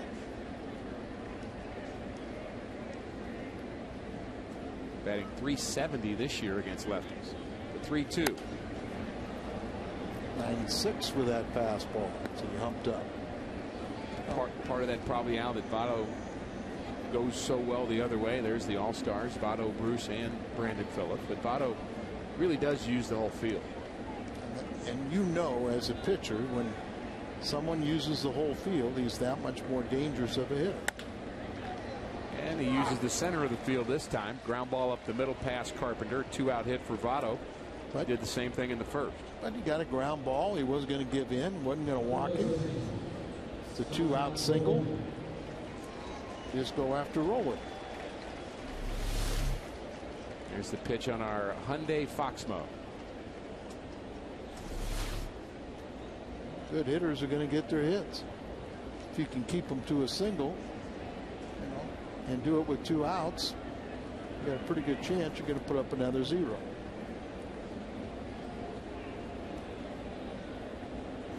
They're having a little all-star conversation over there at first base, Votto and Lance Berkman. Berkman's pretty chatty. Seen him a few times. Just there he goes. What hotel we staying in? I don't know. There's an interesting article over the weekend that Joe Torre is now really wanting to crack down on the fraternization. And I agree with that.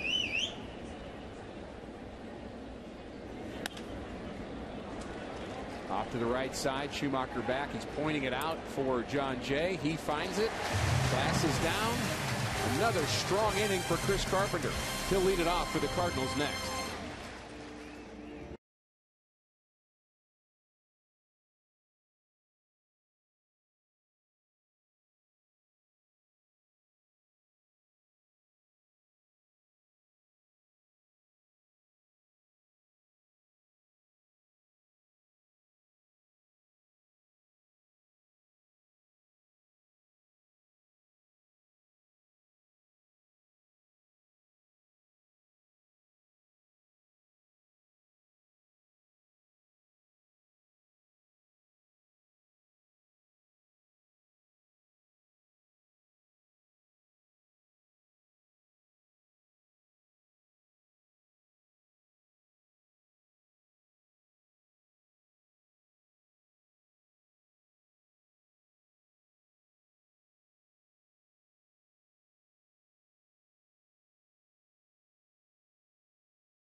In Missouri. Wanted to say hello to my wife Pat, my daughters Jenny, Jesse, and Jamie back in St. Louis, Missouri.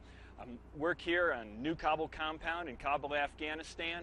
Cardinals #1. We're going to win it all this year. Go Cards. Captain, you look great in that Cardinal hat, and so does that young lady. No score from Busch Stadium. two very good pitchers at work, and here is their strike breakdown here today. Well, you can see a lot of strikes right there. A little difference is how Carpenter's total is higher because of the foul balls. Not many swings and misses for either pitcher. And there's one to Carpenter leading off the Cardinals' sixth. And, you know, very few strikeouts in this. Carpenter, what, has 3, and Cueto doesn't have any. So, but they're pitching to contact. And here they are, scoreless game in the bottom of the 6th inning.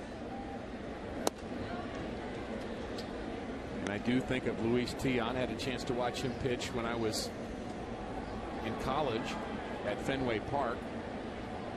And it's fun to watch Tiant pitch. And he had that same kind of start, turn your back. Tiant, of course, an outstanding pitcher in the big leagues. There was a little more movement to his. There was. Out number 1. 6 is a serious number again. The Cardinals score 6. You'll get 25-cent drinks the next day, all day at On the Run at Mobile. That's any 20-ounce coffee, fountain, or frozen drink for just a quarter. We're serious. Long way to go for the Cardinals to get 6 runs.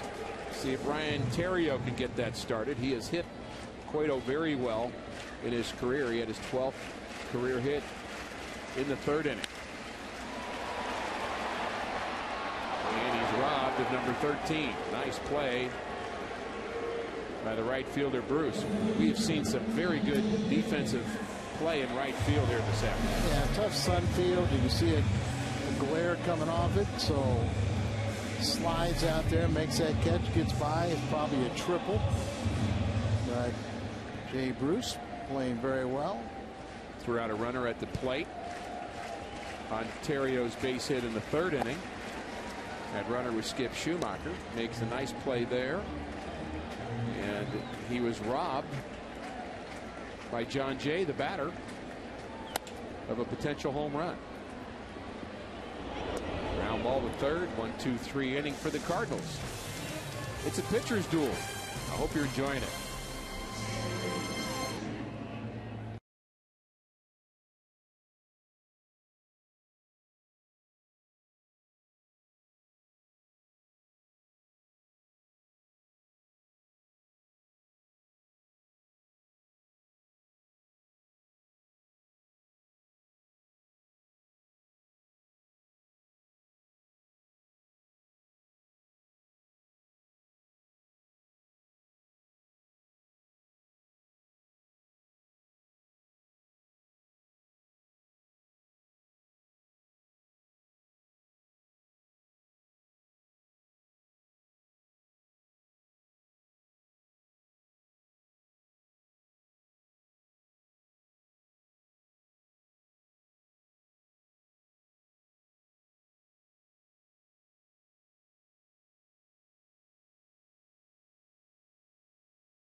Brought to you by the Stadium Sports Bar and Grill at Lumiere Casino. It's now open, a sports bar for everyone. For a limited time, Jack's Really Big Chicken Sandwich Combo is back for only $3.99 plus tax at participating restaurants. And by Kia Motors. To learn more, visit kia.com. 4th of July at Busch Stadium. All kinds of celebrating going on. The sun no longer a factor as it's become overcast here at Busch Stadium. As we approach the 7 o'clock hour, skies have become a bit more cloudy. Chris Carpenter has been outstanding, and so has Johnny Cueto. There's a ground ball to Schumacher. And a quick out. Build-A-Bear Workshop Day at Busch Stadium. It's the perfect reason to watch the Cardinals play the Rockies. That'll be Sunday, August 14th. 12,000 fans ages 15 and under will receive a bear honoring Stan Musial with paid admission. For tickets, visit Cardinals.com. Arizona came from behind to defeat Milwaukee 8-6, so the Cardinals can move into sole possession of first place for the victory today. That was good news, Al. Thanks for that. Yeah. How about the Pirates? They beat Houston. They keep on creeping up in the standings. Good to see that.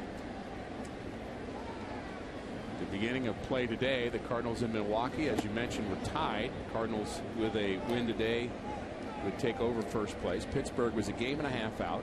Cincinnati 2 out. So 4 teams, Al, in the Central Division within 2 games.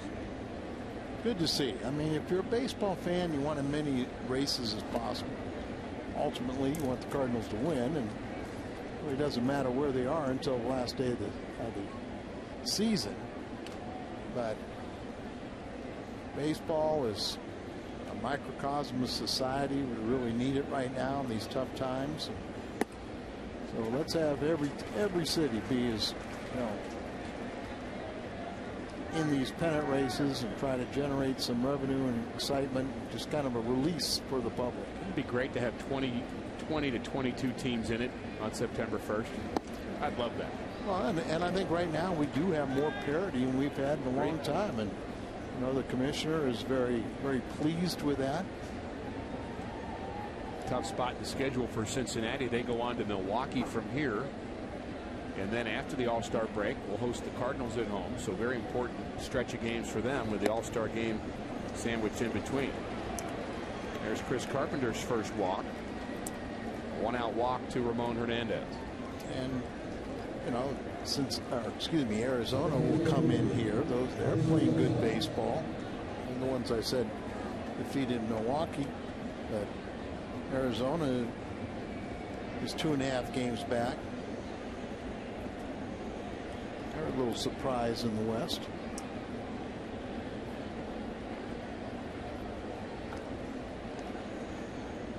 Interesting communication on the mound there between he and Ryan Theriot. Perhaps he's calming a bit, frustrated after that walk to Hernandez, and he'll face Drew Stubbs. Well, you know this game. When you have a close game like this, you can't let one pitch, affect you. The ball 4 was obviously not controversial, but maybe a pitch early in the sequence. But you just got to put it behind you and just go after the hitter. Chris Carpenter with that big pitch count in his last outing. We talked about it. And what has he done following those 130 pitch games in his career? June 2nd, 1998. The next start just went 92, then 81, following a start at 99, and now question mark today, how far will he go? Well, I think it's a little bit different now because he's already thrown 3 consecutive starts with 124 pitches, and he's gotten older and he's gotten better in learning how to deal with that. But velocity is still not a problem, as you mentioned. That pitch at 94. He's at 95 pitches right now. What's the most pitches you ever threw in a game? Probably 135.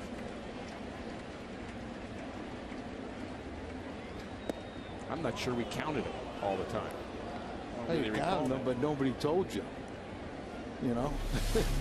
Lazy curveball here. Does it catch the top of the zone or not? Yeah, that's not the curveball you want to be throwing. Not one you'd beg for. Yeah, that's that's the one that you kind of sometimes say, I want it back. Glad he didn't hit it. Stubbs strikes out a lot. 114 strikeouts on the season.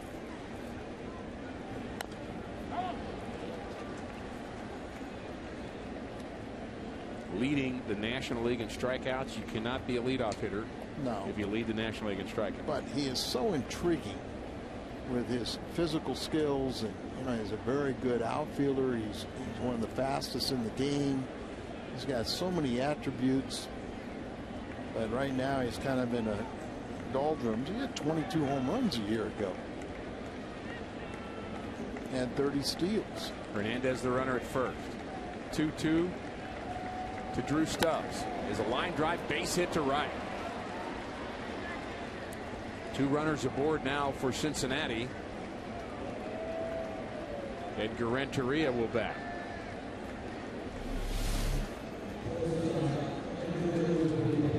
Pitch down, and good piece of hitting as he goes the other way with it. It may stir a little bit in that bullpen, but you know that you're still at the 8th and 9th spot in the order, so you still find your way out of this inning. And to be honest, I think that the bullpen is still in flux at this point in the game. You know, you're still trying to figure out who your 8th inning man is. It's a big batter for Chris Carpenter right here. You know, 7th and 8th, there's still question marks. You're right. This is the key batter with the pitcher on deck. And so you do think about the flux you're talking about, Al, is you get a left-hander up, maybe to face Lewis and Votto. You'd think that would be Trevor Miller. There's a line drive to right field. John Jay is back and to the track, and he makes the play over his shoulder. Another outstanding play by John Jay.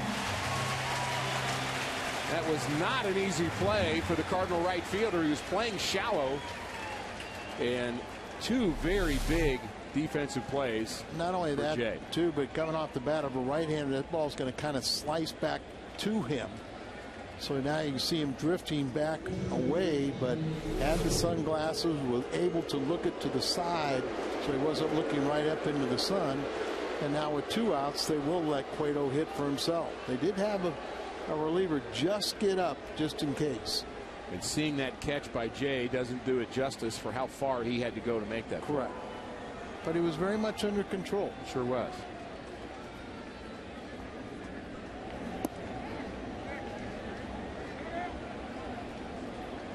Cueto fakes a bunt with runners at first and second and 2 outs. Good for him. You know, thank you. This is where you got to dig down deep. Carpenter wants it, and he gets it. Cueto walks halfway to first. Carpenter is now through 7. Time to stretch.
Bill 92 here at Camp Leatherneck, Afghanistan. Just want to give a shout out to my family, wife and kids at the game there. Kids, if you're good for the game, Cardinals win. You might see the best fireworks show you ever saw under the arch. Go Cards.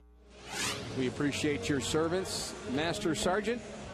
and you'd be loving this game right here. No score, bottom of the 7th, and we have seen some fantastic play by the right fielders. We talked about how right field is Sun Field, but here Jay Bruce comes up firing on the base hit, throws out a runner at the plate. Schumacher's out. Here, a nice sliding catch. That could have been dangerous. How about John Jay? He robs a home run. That was off the bat of Jay Bruce. And here was that last one, a little tricky little fly ball off the bat of Renteria with 2 men on. We had a good ball game going right here. These fans have enjoyed it. Good pitchers duel, exactly what we expected. Having a great time at the ballpark. Ed Schmidtkins from Shrewsbury, Missouri, watches every Cardinal game. We appreciate you being a part of Cardinal Nation. Matt Holliday leads it off for St. Louis. Big happy 21st birthday to Allison Lewis. Big Cardinal fan celebrating her birthday here at the park. Holliday bounced into a double play to end the 1st inning, and he walked in the 4th. Cardinals have managed a couple of walks against Cueto, but really not much offense to speak of. And there was back-to-back in the 4th inning. John Jay and a race caught stealing, and then Holliday walked. Really seem to be pounding Holliday inside, don't they? It's where I would pitch him. But, you know, hitters make adjustments. You all of a sudden get a little conscious inside. You open up a little quick and drive a few balls out. Kind of change that game plan. Late in the ball game when it's tied, you better be careful pitching inside. It's a short part of the field, and guys can just drop that barrel. Line drive to right. Bruce makes the play.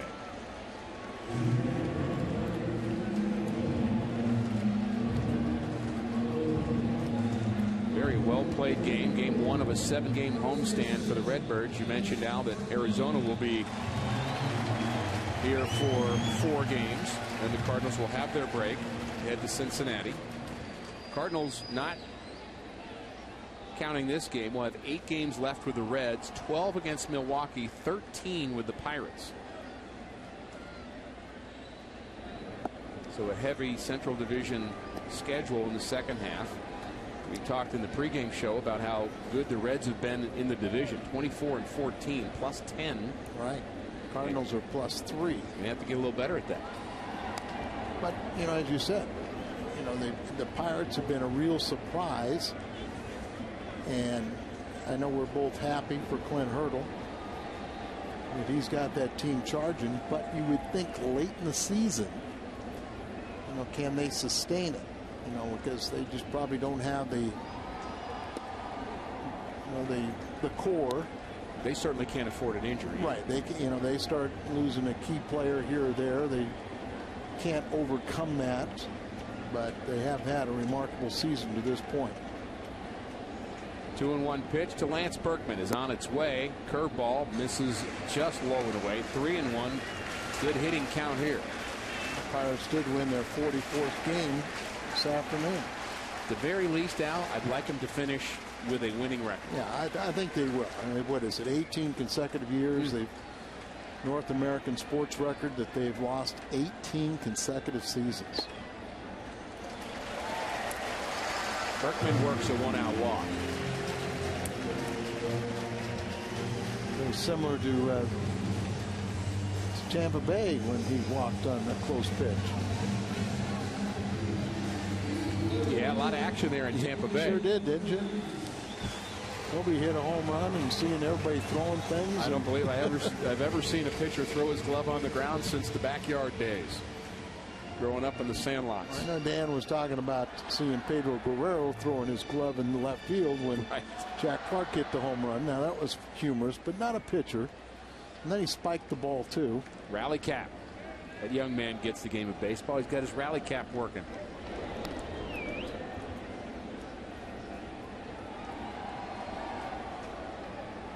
Reminder, both teams wearing the Stars and Stripes caps on July 4th.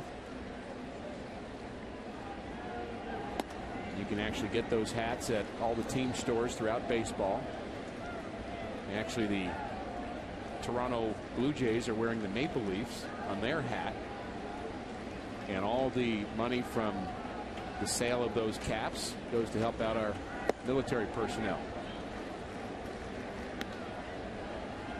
Check swing and a strike. That ball hit the bat of David Freese, trying to lay off it. 0-2. Ways to pitch, try and get him out. Looked like a sinker.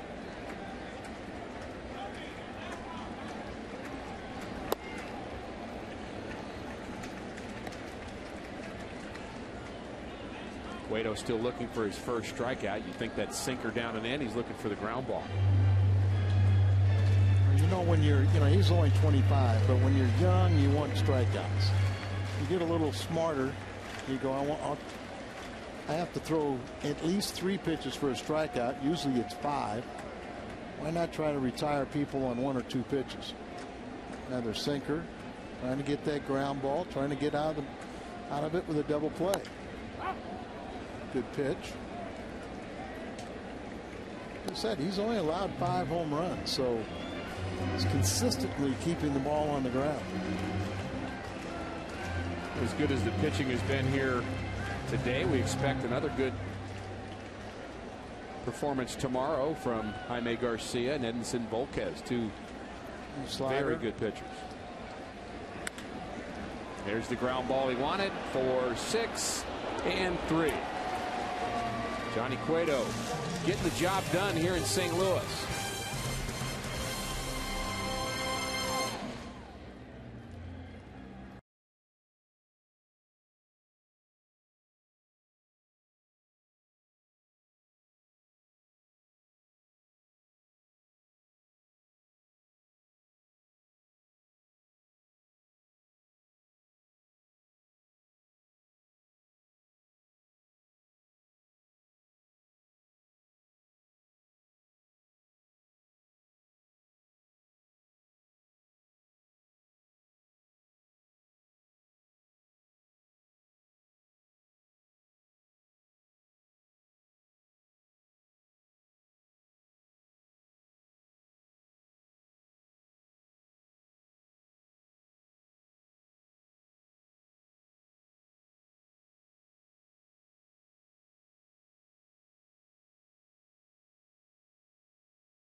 Do with pitching. Johnny Cueto, 7 strong innings. Chris Carpenter has equaled him.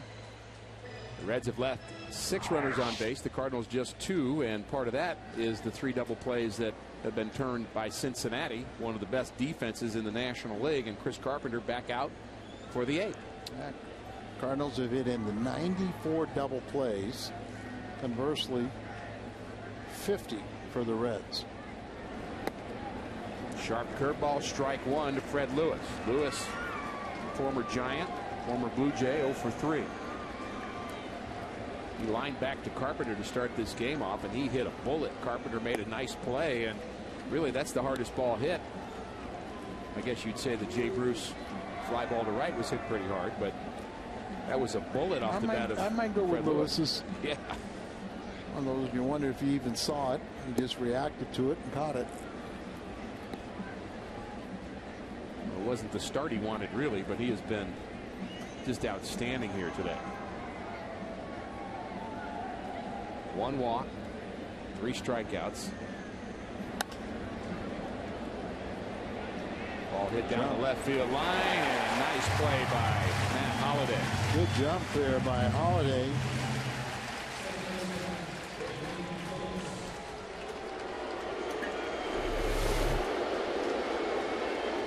ball's going to slice into the corner, so that good jump over the shoulder catch.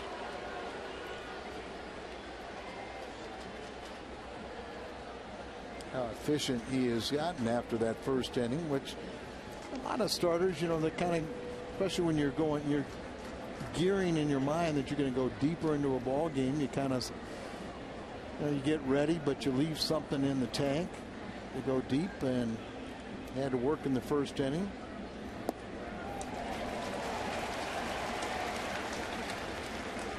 Cardinal fans keyed up for every at-bat that Brandon Phillips has. He is 0 for 3. Very important to control him when you've got Votto behind him. And he's been one of their hotter hitters of late. Ball hit hard to center field. Rasmus looks like he has an eye on it, and he does make the play. Wind's starting to blow in a little bit here. Chris Carpenter has been very good in his last 7 home starts against the Reds. He's 12-4 lifetime, and you can see what he's done here in his last 7 home starts. Can't do much better than that. He did have one start earlier this year in Cincinnati, was not very good, and he had won 9 of his last 10 outings, and that one in Cincinnati was the defeat. That opponent batting average against Carpenter around 160 is about the average that Cueto has had over the last month. He's just been phenomenal as well, and so you're looking at a pitcher's duel. That's what you get. A lot of people just don't understand these type of games, but they're so much fun to watch because one pitch can determine the outcome.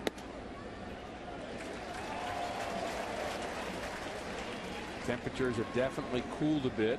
Saw the head groundskeeper talk to the crew chief in between innings, so give an indication that there could be weather in the area, but this game's sailing along pretty good. The 1-1 to Votto. Curveball misses. Carpenter's been sharp with everything. Even if he misses there, that pitch, very sharp breaking curveball. We've seen the good fastball. Well, he only has 3 wins, and remember, he's won his last 2 starts, but got very little run support early in the season. Always felt like he was throwing the ball better than maybe the results.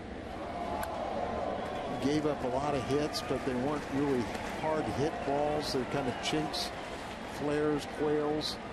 But of late, he is pitching very, very well. Those two don't seem very worried. No. You know they're thinking, though. Well, they've got a game plan. They know what's going to happen, you know, down the road.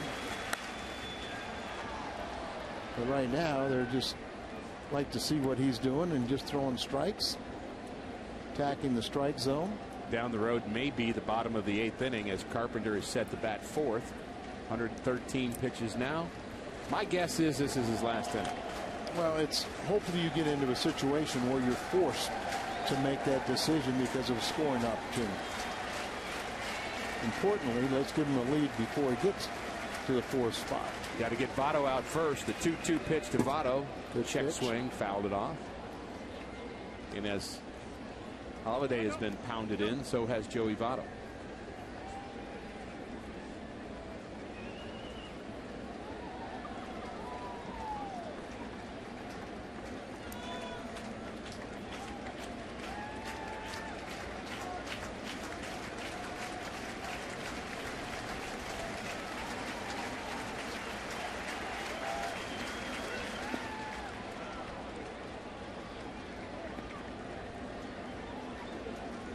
Big pitch in the game right here, 3-2. A dangerous hitter. You never like to give in to a hitter, but sometimes, you know, it's better off to, instead of saying, okay, I'm going to throw that blatant pitch down the middle, I'm going to make the perfect pitch. Number 116 for Carpenter is fouled off.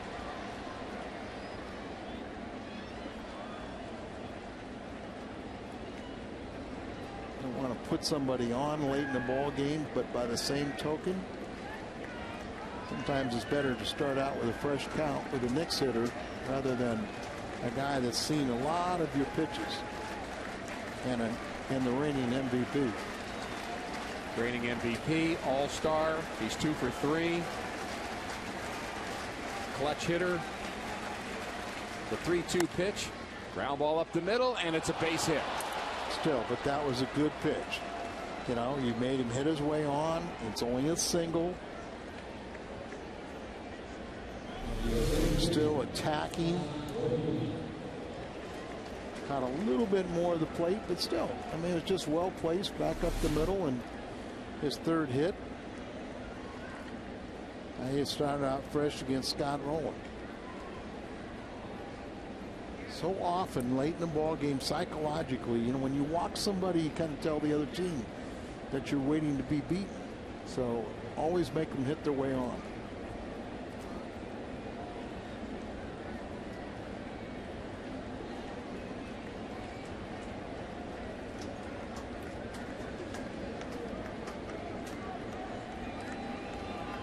Mitchell Boggs starts throwing in the Cardinal bullpen.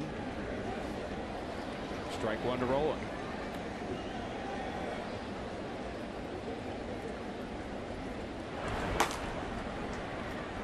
That answers your question, Al. Who will be the first one out of the bullpen? And I agree with you that that is not a pattern that has been firmly established yet for Tony La Russa. I think he'd like to have it that way, but hasn't really gotten a hot bullpen yet. 1 strike pitch to Rowland. Ground ball up the middle, handled by Terrio. He'll take it himself. What a job by Chris Carpenter. The fans here in St. Louis love it.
Is brought to you by Smooth Bush Beer and Easy Drinking Bush Light. By Bank of America, where ATM deposits are as easy as an infield fly. No deposit slip, no envelope. With Bank of America, member FDIC. And by AT&T. Like Chris Carpenter's day is through as he gets some congratulatory handshakes. Outstanding performance for Chris Carpenter. His ERA now is plummeted to 3.74. Starting to get back in the territory where it's been throughout his career. He's been such a winner in his career. He won 16 games last year.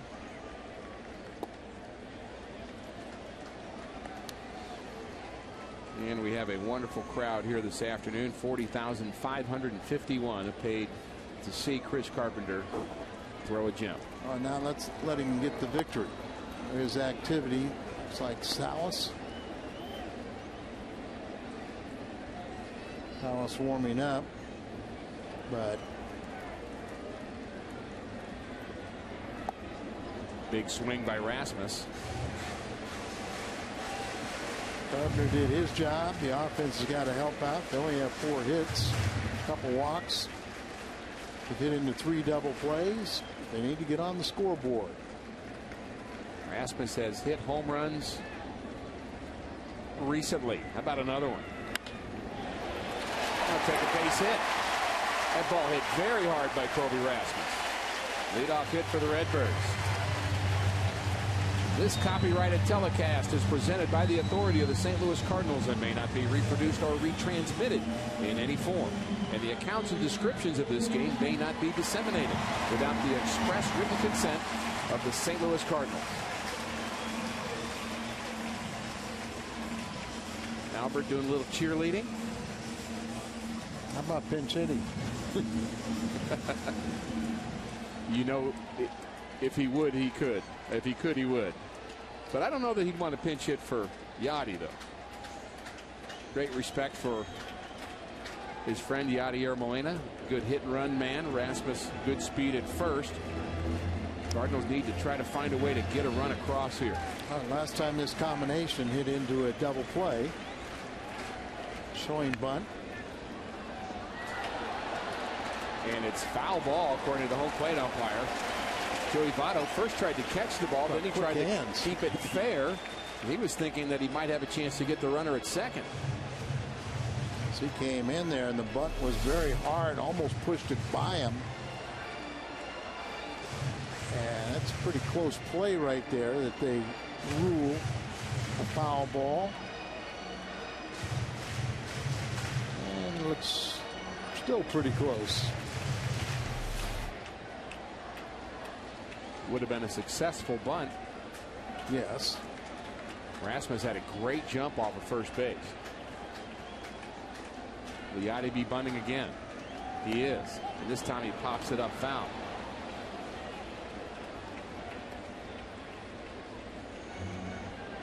Yadi is so good at handling the bat, you'd have to think that he's one of the top 3 or 4 bunters on this team. You'd like to think that, but it remains to be seen because right now he's put himself in the hole 0-2. Now Cueto has come out and talked to Hernandez, his catcher. They're way ahead 0-2.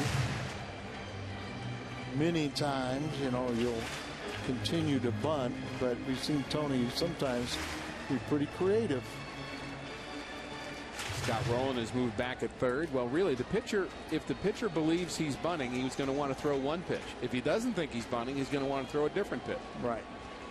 But he's in a perfect position to elevate the ball, at least on this one, to try and get a pop-up.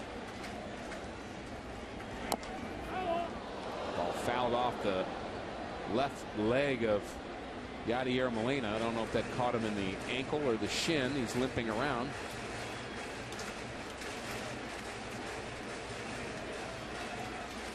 Got his shin guard.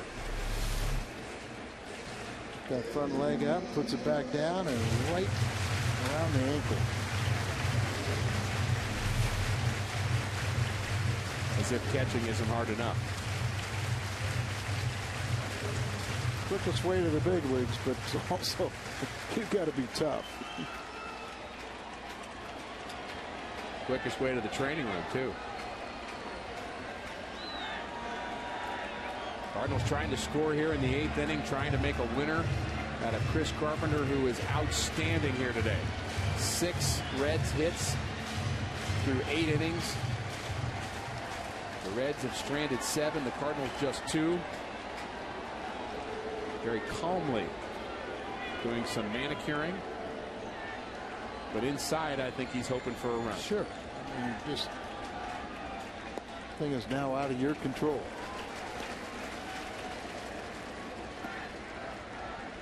So after a couple bunt attempts, a couple opportunities to swing away, 2-2. Tony flashing signs down to Oquendo. You see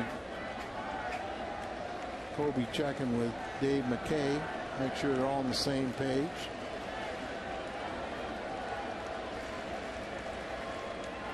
Throw to first base maybe.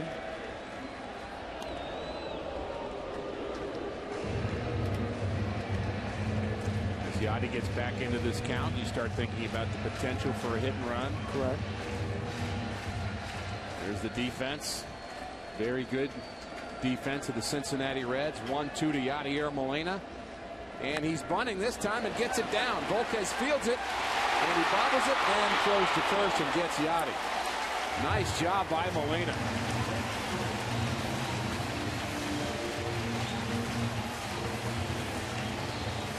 Colby Rasmus gets a good jump off his first base on the bunt by Molina. And Colby Rasmus is safe at second, safe and secure. New York Life. Cueto's made a couple errors, and he hurt himself there by not fielding that ball cleanly. It might have been a close play there. Might have got him, may have not. They got him at second. They had a sure double play. A little jumpy there, wasn't he? Yeah. Skip Schumacher. Mark Hamilton at the on deck circle to hit for Carpenter, and a little conference on the mound, and brought in Renteria to discuss with the pitcher and catcher. A little surprised that that's not Daniel Descalzo on deck. As good as he's been late in ball game. Well, Hamilton has the most experience pinch hitting, but I agree with you. And you could also maybe add Nick Punto to that list. Well, we'll see if he's just standing there. Skip Schumacher bats first. Rasmus the runner at second. There's a ball into center field, and Drew Stubb tag up, makes the play. Rasmus tags up, easily makes it to third.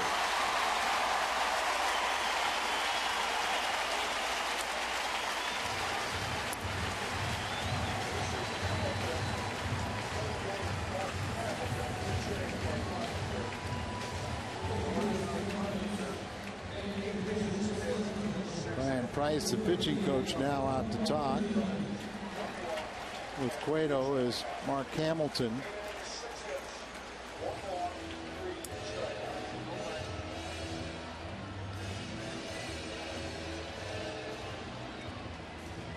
Probably not a lot of knowledge about how to pitch Mark Hamilton with all those players, a lot of veteran players standing there on the mound, and Price, Brian Price, the pitching coach,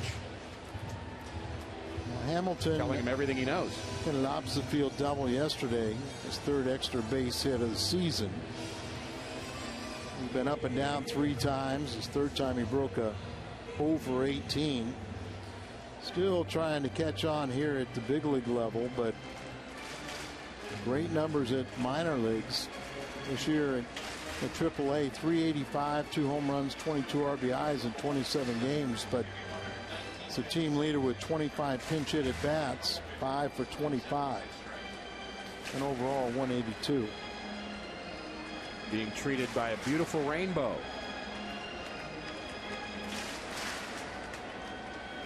How about that? You got the arch, the rainbow, you got a pitcher's duel. You got the go-ahead run at third base. Big swing, and he fouls it back. Mark Hamilton batting for Chris Carpenter. 8 strong innings for Carpenter. 6 hits, 1 walk, and 3 strikeouts. 117 pitches. The 0-1 to Hamilton. So we root for the wild pitch first. Oh, I could root for a wild pitch, fastball, home run, block. I've seen them all. In this situation, the 1-1 pitch to Hamilton is grounded towards third. This is going to be a tough play for Roland. He's in the hole. Close play. He's safe at first. Infield hit for Mark Hamilton. And the Cardinals take the lead. How about the play by Scott Rowland there to make it that close?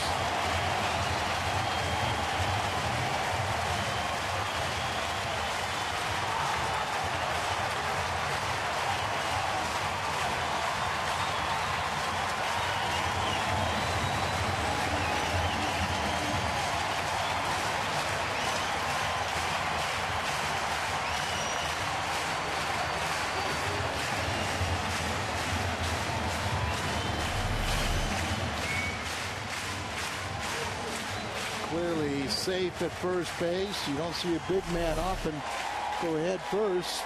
And Carpenter, a little smile, still got a little work to do. But how about the play by Rowland to make it that close? Outstanding attempt for Scott Rowland on the backhand. You know, left-handed batter, that ball squibbling, catches that in foul territory, kind of goes around the bag, all in one motion, slides and throws, and it's right on the money. But that one you probably haven't seen. Look at this. Look at that ball. Look at how far in foul territory gets it and how quickly. And remember, Scott Rowland, 6'4", 240. He didn't stop the play umpire either. That ball went over the corner of the bag. That was very close. Whether or not it's fair or foul, and you just got to just make the play.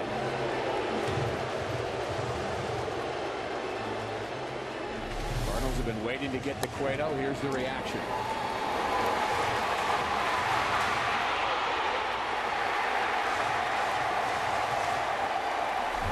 This is for first place.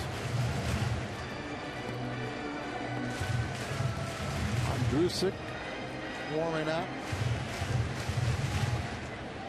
Bray also a lefty. Joey Bray. Ryan Terrio's 1 for 3. Johnny Cueto still working here in the 8th inning. Carpenter was great. You've got to say Cueto's been great. One's a little better than the other, though.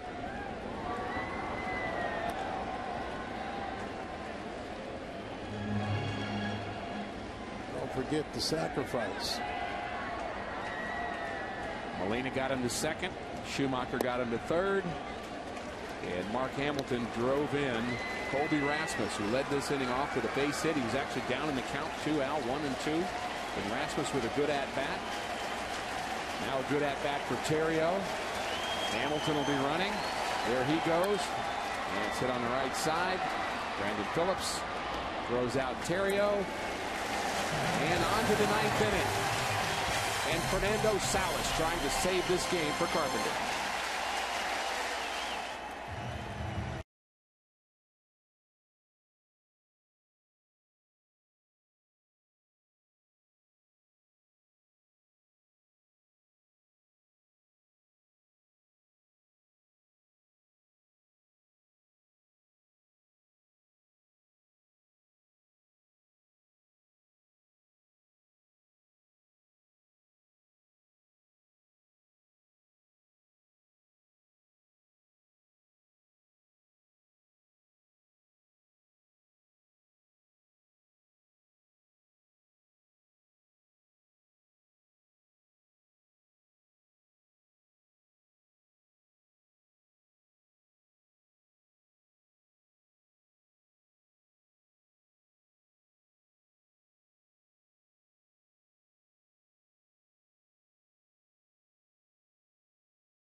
St. Louis coming up after the game on the post-game edition of Missouri Lottery Cardinals Live. Pat Paris will be joined by Ricky Horton and Al Raboski. They'll break down tonight's pitchers duel. An early return for Albert. We'll hear from the Cardinal first baseman and Tony TV. Mark Hamilton, the big hit today, as we go back to the booth. And Rick and Al, guys. Thanks, Jim. More work to do for the Cardinals on this 4th of July. Jay Bruce, Ramon Hernandez, and Drew Stubbs against the Cardinal closer, our Mid-America Chevy dealers. Call to the bullpen, Fernando Salas. Salas has been very good since being called up in April 13th. Did a nice job last season. He's 14 of 16, 2.61 ERA. Pretty much just comes right after you, throws strikes, doesn't have exceptional stuff, but He has a lot of guts. Can't scare him out there. And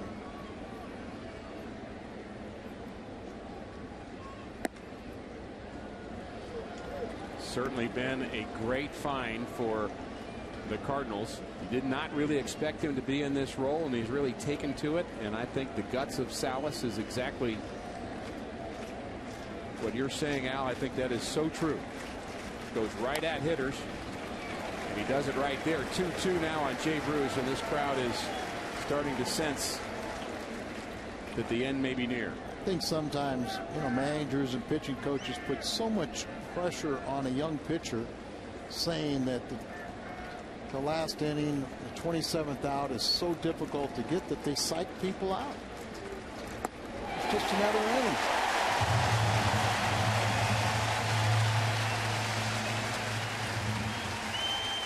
Our Sonic game recap. Cueto and Carpenter, outstanding. Cardinals finally get to Cueto in the 8th inning. Mark Hamilton, RBI single. Infield variety, doesn't matter, it worked. And now Salas just 2 outs away as he strikes out Bruce, leading off the 9th. People worrying about would there be a carryover or fireworks from the incident last season. Carpenter did what he did. That's how you hurt Cueto, is to beat him in a game like this. Hernandez has power. Strike 1.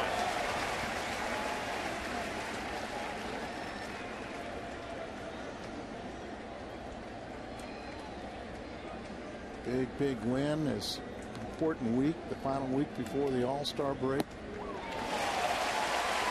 Strike 2. Kind of smelling it, kind of wanting it. Freeze guarding the line at third. Cardinals outfield straight away for Hernandez.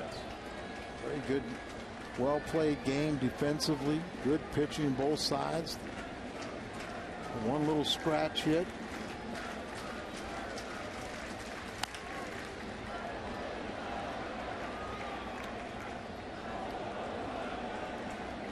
And you still have to finish it off.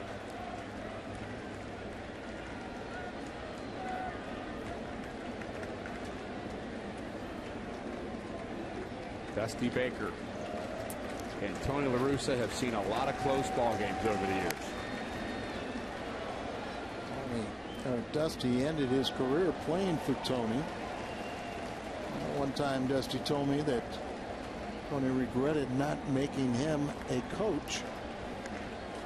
And I think it's worked out very well for both of them. 0-2 to Hernandez.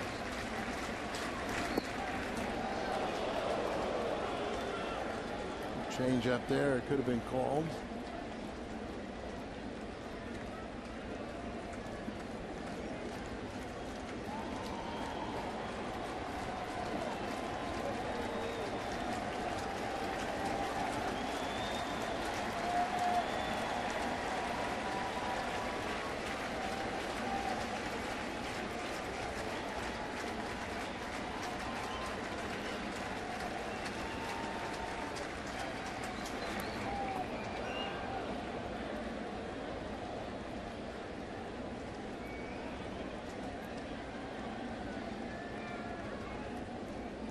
No action in the Cardinal bullpen. It's up to Fernando Salas.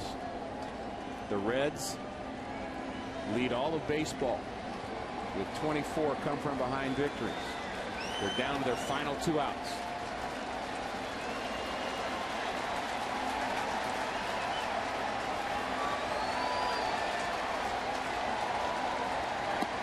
He struck it out.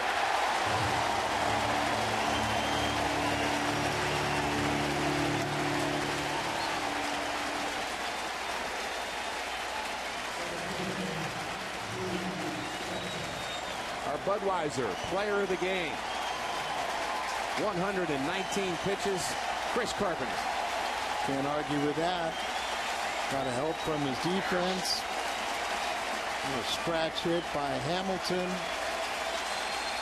2/3 of the way by the closer.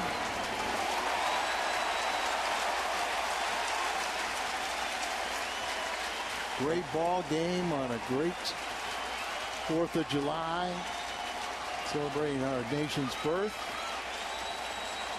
A big thank you to all the men and women in the service who joined us here.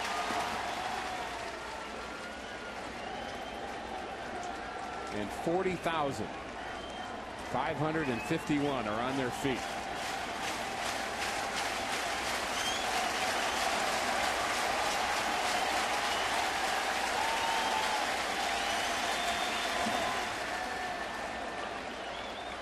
Slow it down.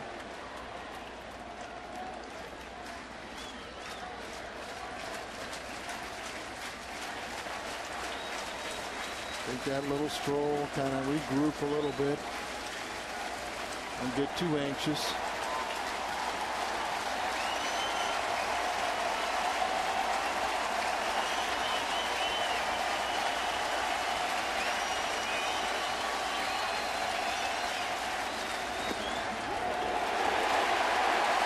Frame job there by Molina. It appeared that it was outside, but he pulled it right back to the corner.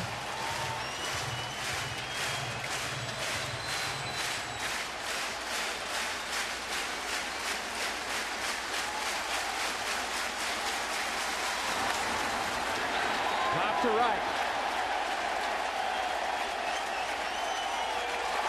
Cardinals win.